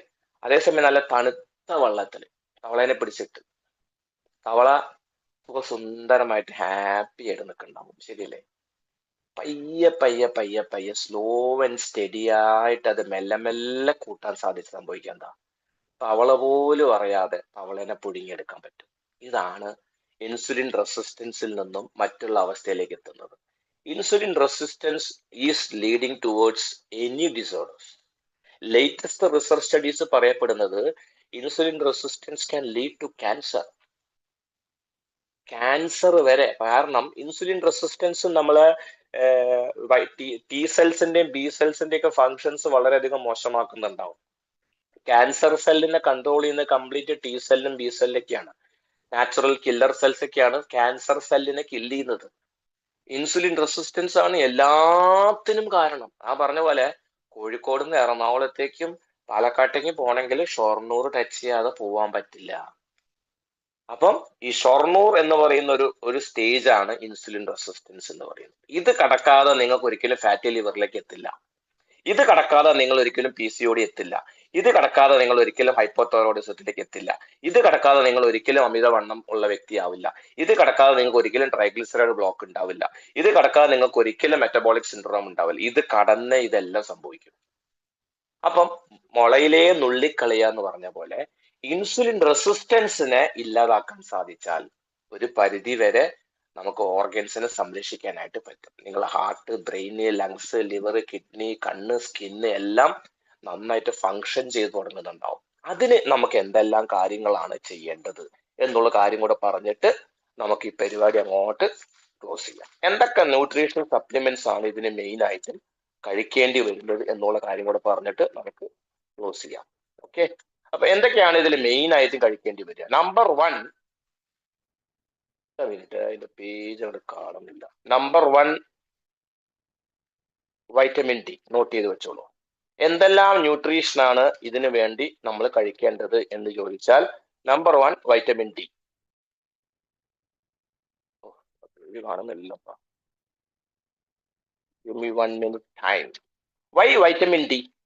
നിങ്ങൾ ഒരു കാര്യം മനസ്സിലാക്കുക, ഇന്ന് ഇന്ത്യയിൽ 70% ആൾക്കാരും വൈറ്റമിൻ ഡി ഡെഫിഷ്യൻസി ഉള്ള ആൾക്കാരാണ്. ശരിയല്ലേ? ഈ 70% ആൾക്കാരും വൈറ്റമിൻ ഡി ഡെഫിഷ്യൻസി ഉണ്ടെങ്കിൽ വൈറ്റമിൻ ഡി കുറവുള്ള വ്യക്തികളിൽ ഇൻസുലിൻ റെസിസ്റ്റൻസ് കാണപ്പെടുന്നു. വൈറ്റമിൻ ഡി കുറവുള്ള വ്യക്തികളിൽ ക്യാൻസർ കാണപ്പെടുന്നു. വൈറ്റമിൻ ഡി കുറവുള്ള വ്യക്തികളിൽ കാർഡിയക് ഡിസോർഡർ കാണപ്പെടുന്നു. വൈറ്റമിൻ ഡി കുറവുള്ള വ്യക്തികളിൽ ഫാറ്റി ലിവർ കാണപ്പെടുന്നു. വൈറ്റമിൻ ഡി കുറവുള്ള വ്യക്തികളിൽ irregular heart beat, blood pressure പോലത്തെ പ്രശ്നങ്ങൾ കാണപ്പെടുന്നു. വൈറ്റമിൻ ഡി കുറവുള്ള വ്യക്തികൾക്ക് പലതരത്തിലുള്ള പ്രശ്നങ്ങൾ കാണപ്പെടുന്നു എന്നുള്ളത് സൂചനയാണ്. അപ്പം നമ്പർ 1 ന്യൂട്രീഷൻ എന്ന് പറഞ്ഞു കഴിഞ്ഞാൽ വൈറ്റമിൻ ഡി ആണ്. ഇൻസുലിന്റെ പെർഫോമൻസ് വർദ്ധിപ്പിക്കാൻ ഏറ്റവും നമ്പർ 1 ന്യൂട്രിയന്റ് വൈറ്റമിൻ ഡി ആണ്. ഇന്ന് ഇന്ത്യയിൽ 70% ആൾക്കാരും വൈറ്റമിൻ ഡി ഡെഫിഷ്യൻസി ഉള്ള ആൾക്കാരാണെന്നുണ്ടെങ്കിൽ ഈ 70% ആൾക്കാരിലും 30 വയസ്സ് കഴിഞ്ഞിട്ടുള്ളവരിലെ 70% പീപ്പിളിലും ഇൻസുലിൻ റെസിസ്റ്റൻസ് കാണപ്പെടുന്നുണ്ട്. വൺസ് നിങ്ങൾ ഇൻസുലിൻ റെസിസ്റ്റൻസിലേക്ക് എത്തിയാൽ ബാക്കിയുള്ള അസുഖം ചോദിച്ചു വരും, എവിടെയും പോണ്ട. ഓക്കെ, അപ്പൊ vitamin D is very important. Vitamin D വളരെ കുറവുള്ള വ്യക്തികളാണെന്നുണ്ട് ഒരു പക്ഷേ ഡോസേജ് ഒന്ന് കൂട്ടിയെടുക്കേണ്ടി വരും. നമ്മളെ vitamin D Vestige marketing private limited എന്ന് പറയുന്ന ഡയറക്ട് സെല്ലിംഗ് കമ്പനി 21 വർഷമായിട്ട് ഇന്ത്യയിലും 10 രാജ്യങ്ങളിലും പ്രവർത്തിച്ചുകൊണ്ടിരിക്കുന്ന ഡയറക്ട് സെല്ലിംഗ് കമ്പനിയിൽ സബ്ലിംഗ്വൽ സ്പ്രേ എന്ന് പറയുന്ന വൈറ്റമിൻ ഡി ഉൽപ്പന്നമുണ്ട്. നാവിന്റെ താഴെ സ്പ്രേ ചെയ്യാൻ ഉപയോഗിക്കുന്ന സാധനമാണ്. നാവിന്റെ താഴെ സ്പ്രേ ചെയ്തുള്ള അഡ്വാൻറ്റേജ് എന്താണെന്ന് വെച്ച് കഴിഞ്ഞാൽ ഈ സബ്ലിംഗ്വൽ റൂട്ടിലൂടെ ഡയറക്റ്റ് ആയിട്ട് നമ്മളെ ബ്ലഡ് വെസൽസിലേക്ക് എത്തും. അബ്സോർപ്ഷൻ 90 to 95% ഉണ്ടാവും വിത്തൗട്ട് എനി ടോക്സിൻസ്. ഒരു ടോക്സിൻസും ശരീരത്തിൽ ലീവ് ചെയ്യുന്നില്ല, നേരിട്ട് രക്തക്കുഴലിലേക്ക്, രക്തധമനികളിലേക്ക് പ്രവേശിക്കും. ഡീടോക്സിഫിക്കേഷന് പ്രശ്നമേ വരുന്നില്ല, ബോഡിക്ക് ഒരു പ്രോബ്ലം വരുന്നില്ല. അത് പല ആൾക്കാർക്കും ഒരു സംശയമാണ്, അത് കുറച്ച് ഷുഗറി ആണല്ലോ, കുറച്ച് സ്വീറ്റി ആണല്ലോ, അതുകൊണ്ട് ബ്ലഡ് ഷുഗർ കൂടുമോ? ഒരു തരത്തിലും ബ്ലഡ് ഷുഗർ കൂടില്ല, സൂക്കർലോസ് ആണ്. അതുകൊണ്ട് 100% നോൺ ഗ്ലൈസിമിക് ആണ്, വളരെ സേഫ് ആയിട്ട് ഉപയോഗിക്കാനായിട്ട് സാധിക്കും. നിങ്ങൾ ഹൈ ഇൻസുലിൻ റെസിസ്റ്റന്റ് ഒക്കെ ആണെന്നുണ്ടെങ്കിൽ തീർച്ചയായിട്ടും നിങ്ങൾക്ക് 2 സ്പ്രേ വീതം ഒരു 3 നേരം, ഒരു ദിവസം ഒരു 6 സ്പ്രേ വെച്ചിട്ടൊക്കെ നിങ്ങൾക്ക് എടുത്തു തുടങ്ങാം. പയ്യെ നിങ്ങൾ ഇൻസുലിൻ റെസിസ്റ്റൻസ് കുറഞ്ഞു കഴിഞ്ഞാൽ ഓട്ടോമാറ്റിക് ആയിട്ടും ഡോസേജ് കുറയ്ക്കാനായിട്ട് സാധിക്കുന്നുണ്ടാവും. Second nutrient, very very important ആയിട്ടുള്ള ന്യൂട്രിയന്റ് ആണ്. We should protect our gut. Insulin resistance ആണ് കാരണമെങ്കിൽ ഇൻസുലിൻ റെസിസ്റ്റന്റ് ആദ്യം തകരാറാക്കുന്നത് നമ്മളെ ഗട്ടിനെയാണ്. അപ്പം ഗട്ട് ബാക്ടീരിയാസ്, ഗട്ടിലുള്ള നല്ല ബാക്ടീരിയാസ് നമുക്ക് സംരക്ഷിക്കേണ്ടത് നമുക്ക് വളരെയധികം ആവശ്യമാണ്. അതിന് പ്രീബയോട്ടിക്സും പ്രോബയോട്ടിക്സും കൊടുക്കേണ്ടത് വളരെ അത്യാവശ്യമാണ്. അപ്പം പ്രീബയോട്ടിക് പ്രോബയോട്ടിക് സപ്ലിമെന്റ് ആയിട്ടുള്ള നമ്മളെ വെസ്റ്റീജിലെ കോംബയോട്ടിക്സ് എന്ന് പറയുന്ന ഒരു സപ്ലിമെന്റ് ഉണ്ട്. 2 ക്യാപ്സ്യൂളാണ്. ക്യാപ്സ്യൂൾ ഇൻ ക്യാപ്സ്യൂൾ ടെക്നോളജിയിലാണ് ഈ പ്രൊഡക്റ്റ് വർക്ക് ചെയ്തുകൊണ്ടിരിക്കുന്നത്. പുറത്ത് കാണുന്ന ക്യാപ്സ്യൂളിൽ കുറച്ച് വൈറ്റമിൻസും ഉണ്ട്, അത്യാവശ്യം വേണ്ടുന്ന മിനറൽസും ഉണ്ട്, അതിന്റെ കൂടെ പ്രോബയോട്ടിക് ഉണ്ട്, ഉള്ളിലുള്ളിൽ പ്രീബയോട്ടിക്സും ഇഷ്ടംപോലെ അടങ്ങിയിട്ടുണ്ട്. അതുകൊണ്ട് തീർച്ചയായിട്ടും നിങ്ങൾക്ക് പ്രോബയോട്ടിക് ആൻഡ് പ്രീബയോട്ടിക് ആയിട്ടുള്ള സപ്ലിമെന്റേഷൻ നിർബന്ധമായിട്ടും ഈ ഒരു കാര്യത്തിൽ നിങ്ങൾക്ക് എടുക്കേണ്ടി വരും. ഹൈ ഇൻസുലിൻ റെസിസ്റ്റന്റ് ഉള്ള വ്യക്തിയാണെന്നുണ്ടെങ്കിൽ നിങ്ങൾ നിങ്ങളെ ഫാസ്റ്റിംഗ് ഇൻസുലിൻ ഒരു 10, 12, 15 ഒക്കെ നിൽക്കുന്ന ഒരു വ്യക്തിയാണ്, തീർച്ചയായിട്ടും നിങ്ങൾക്ക് 2 കോംബയോട്ടിക്സ് മിനിമം ഒരു ദിവസം കഴിക്കേണ്ട സിറ്റുവേഷൻ ആണ്. Third, trace minerals very very very important ആയിട്ടുള്ള ഒരു പോയിന്റ് ആണ് ട്രേസ് മിനറൽസ്. മെയിൻ ആയിട്ടും magnesium, selenium, zinc, chromium and ഒന്നുകൂടെ ഉണ്ട്, magnesium, selenium, zinc, chromium and ഒന്നുകൂടെ ഉണ്ട്, കോപ്പർ, യെസ് കോപ്പർ. ഈ 5 ന്യൂട്രിയന്റും വളരെ ആവശ്യമാണ് ട്രേസ് മിനറൽസ് ആണ്. അതിൽ പ്രത്യേകിച്ച് മഗ്നീഷ്യം, ക്രോമിയം. മഗ്നീഷ്യം ക്രോമിയത്തിന്റെ ഏറ്റവും വലിയ അഡ്വാൻറ്റേജ് വെച്ചാൽ ക്രോമിയം നിങ്ങളെ ഗ്ലൂക്കോസ് മെറ്റബോളിസത്തെ വർദ്ധിപ്പിക്കും ക്രോമിയം. അപ്പം ഗ്ലൂക്കോസ് അബ്സോർപ്ഷൻ നന്നായിട്ട് നടക്കും. മഗ്നീഷ്യം ഇൻസുലിൻ റെസിസ്റ്റൻസിന് നന്നായിട്ട് കുറയ്ക്കും. സിങ്ക് ഇൻസുലിൻ റെസിസ്റ്റൻസിനെ നന്നായിട്ട് കൺട്രോൾ ചെയ്യും. സെലീനിയം ഇൻസുലിൻ റെസിസ്റ്റൻസിന് നന്നായിട്ട് കൺട്രോൾ ചെയ്യും. ഈ 4 കൂടെ അടങ്ങിയിട്ടുള്ള ഒരു ഫാന്റാസ്റ്റിക് ആയിട്ടുള്ള പ്രൊഡക്റ്റ് ആണ് നമ്മളെ മിനറൽ ഡ്രോപ്സ്. മിനറൽ ഡ്രോപ്സിൽ നമുക്ക് ഈ 4 മിനറൽസ് മാത്രമല്ല, അതിൽ 50% മഗ്നീഷ്യം ആണ്. ബാക്കി 50% ആണ് അതർ ന്യൂട്രിയൻസ് കിടക്കുന്നത്. ഈ അതർ ന്യൂട്രിയൻസിൽ ഇതിൽ അയേൺ ഉണ്ട്, സെലീനിയം ഉണ്ട്, കോപ്പർ ഉണ്ട്, മാംഗനീസ് ഉണ്ട്, മോളിബ്ഡൻ ഉണ്ട്, അങ്ങനെ ഒരുപാട് മിനറൽസ് നമുക്ക് അതിലുണ്ട്. 84 മിനറൽസിൽ കലവറയാണ് ആ സാധനം. അതൊരു 60 ml ചെറിയ ബോട്ടിലാണ് വരുന്നത്. അതെന്താ ചെയ്യേണ്ടതെന്ന് വെച്ച് കഴിഞ്ഞാൽ 1 ലിറ്റർ വെള്ളത്തിൽ അതിന്റെ ഒരു 7 to 8 ഡ്രോപ്സ്, വെറും 7-8 തുള്ളി 1 ലിറ്റർ വെള്ളത്തിൽ മിക്സ് ചെയ്യുക. 1 ലിറ്റർ വെള്ളത്തിൽ നമുക്ക് മിനറൽ വാട്ടർ ആയി.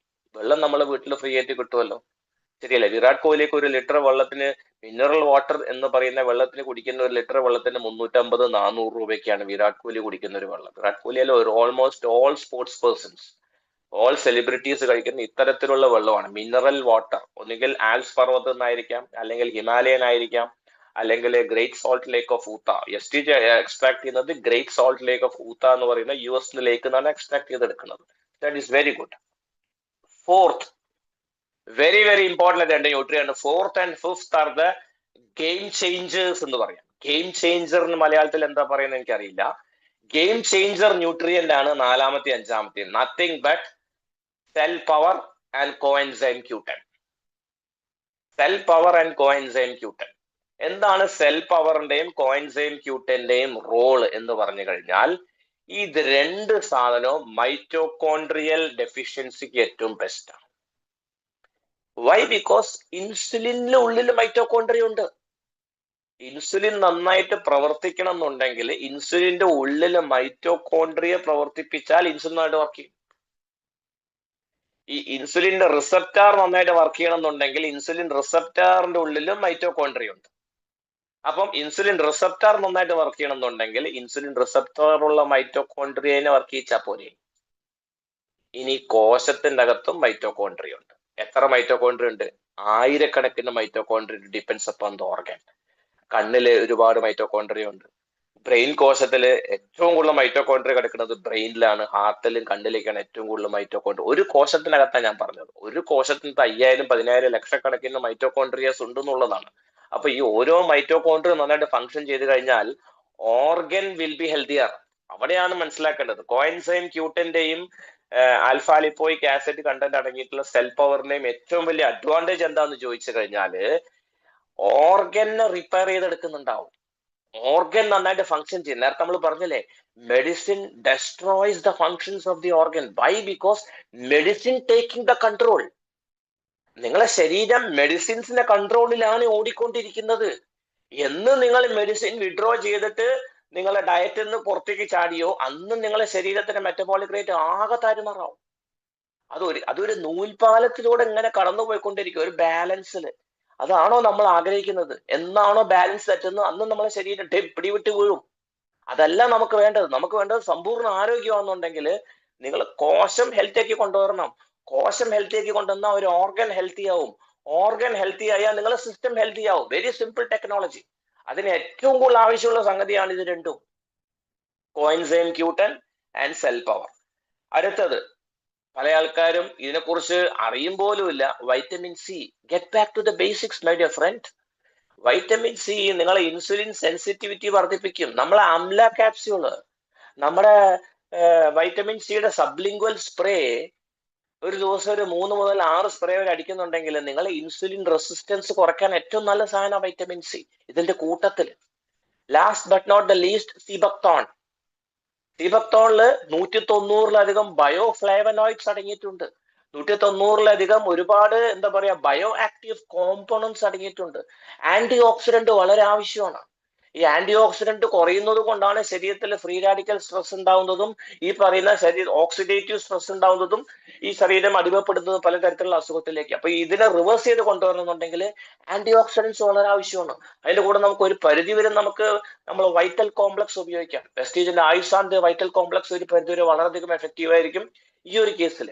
അപ്പൊ നിങ്ങൾ ഇൻസുലിൻ റെസിസ്റ്റൻസ് എന്ന് പറയുന്ന സമയത്ത് ഉടനെ തന്നെ ഗ്ലൂക്കോ ഹെൽത്തും നീമിലേക്കും അല്ല പോകേണ്ടത്. ഗ്ലൂക്കോ ഹെൽത്ത് നീമും മോശമല്ല എന്നല്ല ഞാൻ പറഞ്ഞത്. ഞാൻ ഈ വക കാര്യങ്ങളെല്ലാം മെയിൻറ്റെയിൻ ചെയ്ത് കൺട്രോൾ ചെയ്ത് നിങ്ങളെ ഇൻസുലിനെ കൺട്രോൾ ചെയ്ത് കൊണ്ടുവന്ന് വെച്ചാൽ തന്നെ ഓട്ടോമാറ്റിക് ആയിട്ട് നിങ്ങളെ ബ്ലഡ് ഗ്ലൂക്കോസ് ലെവൽ നോർമലായി തുടങ്ങുന്നുണ്ടാവും. അതിന്റെ കൂടെ വേണമെന്നുണ്ടെങ്കിൽ മെയിൻ്റെനൻസിന് വേണമെന്നുണ്ടെങ്കിൽ നിങ്ങൾക്ക് ഗ്ലൂക്കോ ഹെൽത്തും കൂടെ നിങ്ങൾക്ക് ആഡ് ചെയ്യാൻ സാധിക്കും. പല ആൾക്കാരെ കണ്ടിട്ടുണ്ട്, ഫോൺ ചെയ്ത് പറയും സാറേ ഷുഗർ 250 ഗ്ലൂക്കോ ഹെൽത്തും നീമും കഴിച്ചാൽ പോരെ സാറേ. ഇങ്ങനെ ചോദിച്ചപ്പോൾ ഞാൻ എന്താ പറയാ, നിങ്ങളുടെ ശരീരത്തിന്റെ ചരിത്രമൊന്നും എനിക്കറിയില്ലല്ലോ. നിങ്ങളെ ഡീറ്റെയിൽ ആയിട്ടുള്ള ഹിസ്റ്ററി പറയാതെ എനിക്ക് നിങ്ങളെ കുറിച്ച് എന്ത് സംസാരിക്കാൻ പറ്റും? എനിക്ക് നിങ്ങളെ കുറിച്ച് ഒന്നും അറിയില്ല. ഒരു ഡോക്ടറെ കൺസൾട്ടേഷൻ പോലെയല്ല ഒരു ന്യൂട്രീഷൻ കൺസൾട്ട് ചെയ്യേണ്ടത്, മനസ്സിലാക്കുക. കാരണം എന്താ, ഡോക്ടറെ നിങ്ങൾ നോക്കിയിട്ട് ബ്ലഡ് ഷുഗറിനെ മാത്രം ബേസ് ചെയ്തിട്ടാണ് പ്രിസ്ക്രൈബ് ചെയ്യുന്നത്. അത് മാത്രം മതിയെന്ന് വെച്ചാൽ പോരാ.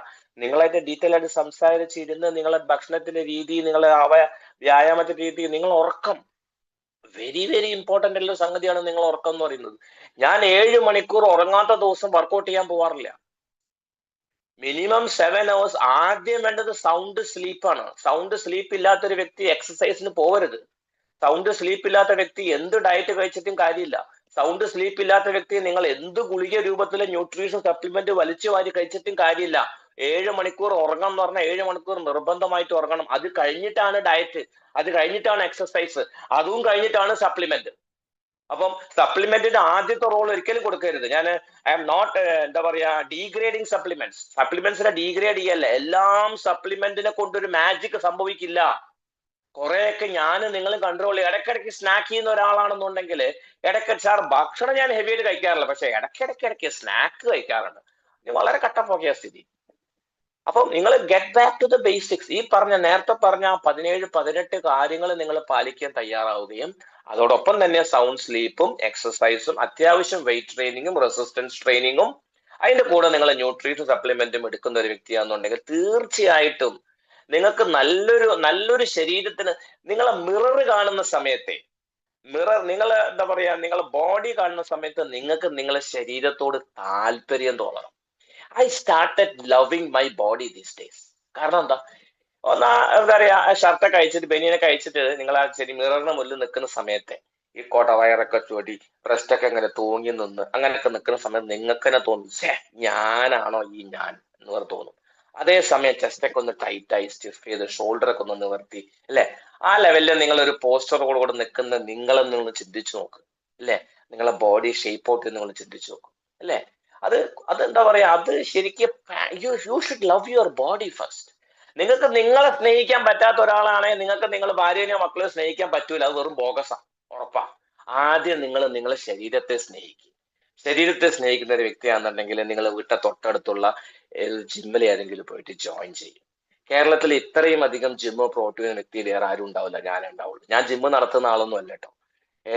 ഞാൻ ജിമ്മ് നടത്തുന്ന ആളുമല്ല. കേരളത്തിൽ ഇത്രയും അധികം ഫാസ്റ്റിംഗ് ഇൻസുലിൻ ബ്ലഡ് ടെസ്റ്റ് ചെയ്യാൻ പറഞ്ഞ വേറെ ആരും ഉണ്ടാവില്ല, അത് ഞാനായിരിക്കും. കാരണം ഇത് രണ്ടും നിങ്ങളുടെ ശരീരത്തിൽ ഉണ്ടെങ്കിൽ നിങ്ങൾ ഒരു പരിധി വരെ നിങ്ങൾക്ക് ശരീരത്തിന് സമ്പൂർണ്ണ ആരോഗ്യം തിരിച്ചു കിട്ടാനുള്ളൊരു വഴി കൂടിയാണ് ഇവിടെ പറഞ്ഞത്. അതുകൊണ്ട് നാളെ രാവിലെ തന്നെ ഇത് കേൾക്കുന്ന വ്യക്തി നാളെ രാവിലെ തന്നെ നിങ്ങളെ ഫാസ്റ്റിങ്ങിൽ ഇൻസുലിൻ പോയിട്ട് പരിശോധിക്കുക.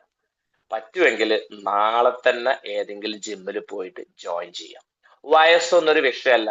103ാമത്തെ വയസ്സിലുള്ള വ്യക്തി വർക്കൗട്ട് ചെയ്യുന്ന ഞാൻ കഴിഞ്ഞ ദിവസം ഞാൻ യൂട്യൂബിൽ ഞാൻ കണ്ടു. 103 ഓൾഡ് മലയാളി, കേരളത്തില് മലപ്പുറം ജില്ലയിലെ എവിടെയാന്ന് എനിക്ക് തോന്നുന്നു. 103 ഇയർ ഓൾഡ് വ്യക്തി വർക്കൗട്ട് ചെയ്യുന്നത്, കാഫൊക്കെ വർക്കൗട്ട് ചെയ്യുന്ന ആ കാഫ് മസിൽ കാണുമ്പോ തന്നെ വീട്ടിലിരിക്കാൻ തോന്നില്ല. 47 വയസ്സായ ഞാനിത് എന്താ ചെയ്യുന്നത് എന്ന് ആലോചിച്ചിരിക്കുന്നുണ്ടാവും. Get ready and go and hit the gym tomorrow itself. Okay, get ready and go and health checkup. Fasting insulin നിങ്ങൾ ആദ്യം പോയി പരിശോധിക്കുക. അതിനുശേഷം നമുക്ക് ബാക്കിയുള്ള കാര്യങ്ങൾ നമുക്ക് ചർച്ച ചെയ്ത് നമുക്ക് വിശദമായിട്ട് നമുക്ക് ചെയ്യാൻ പറ്റാവുന്നതാണ്. ഓക്കെ, എന്തായാലും ഞാൻ പറഞ്ഞിടത്തോളം ഒരു 18 മിനിറ്റ് എക്സ്ട്രാ ഞാൻ എടുത്തു. ഞാൻ ഓൾറെഡി സൂചിപ്പിച്ചിട്ടുണ്ടായിരുന്നു 1 മണിക്കൂർ 20 മിനിറ്റ് എടുക്കുന്നുള്ളത്. 20 മിനിറ്റ് നിങ്ങളെ ഡിന്നർ വൈകിച്ചതിൽ, ഒരു കാരണവശാൽ ലേറ്റ് ഡിന്നർ കഴിക്കാൻ പാടില്ലാത്തതാണ്. ഡിന്നർ വൈകിച്ചതിൽ ഞാൻ ഖേദം പ്രകടിപ്പിക്കുന്നു. Sorry, very sorry. മഞ്ചേരിക്കാരനല്ല, 103 വയസ്സ് വ്യക്തി.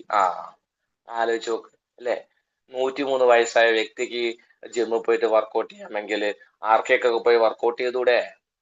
ധൈര്യമായിട്ട് പോയി വർക്കൗട്ട് ചെയ്യും. ഓക്കെ, ബാക്ക് പെയിനിലൂടെ ഞാൻ ജിമ്മിലൊക്കെ ജോയിൻ ചെയ്തത്. ബാക്ക് പെയിൻ ഒന്നും വിഷയമല്ല. ജിമ്മിൽ വർക്കൗട്ട് ചെയ്താൽ ബാക്ക് മസിൽസ് സ്ട്രെങ്തൻ ചെയ്ത് കഴിഞ്ഞാൽ ബാക്ക് പെയിൻ ഒക്കെ പമ്പ കിടക്കും. ഒന്നും വിഷയമുള്ള കാര്യമല്ല. അവിടെ കയറി കഴിഞ്ഞാൽ ഒരു വലിയൊരു മാഹോല, വലിയൊരു എനർജിയാ, ഒരു സൂപ്പർ എനർജിയാ. ഒരു വെസ്റ്റീജിന്റെ അവാർഡ് ഫംഗ്ഷൻ അറ്റൻഡ് ചെയ്ത ഒരു പ്രതീതിയാണ് ജിമ്മിലൊക്കെ പോയി ജോയിൻ ചെയ്യുന്ന സമയത്ത്. കയറുമ്പോഴൊക്കെ ഭയങ്കര ചടപ്പുണ്ടാവും. ആ ചടപ്പ് ഒന്ന് വാമപ്പ് ചെയ്ത് കഴിഞ്ഞാൽ ഓട്ടോമാറ്റിക്കലി ചടപ്പൊക്കെ പോകും. സ്റ്റാർട്ട് ചെയ്യും നിങ്ങൾ. Okay, thank you. Wish you wealth.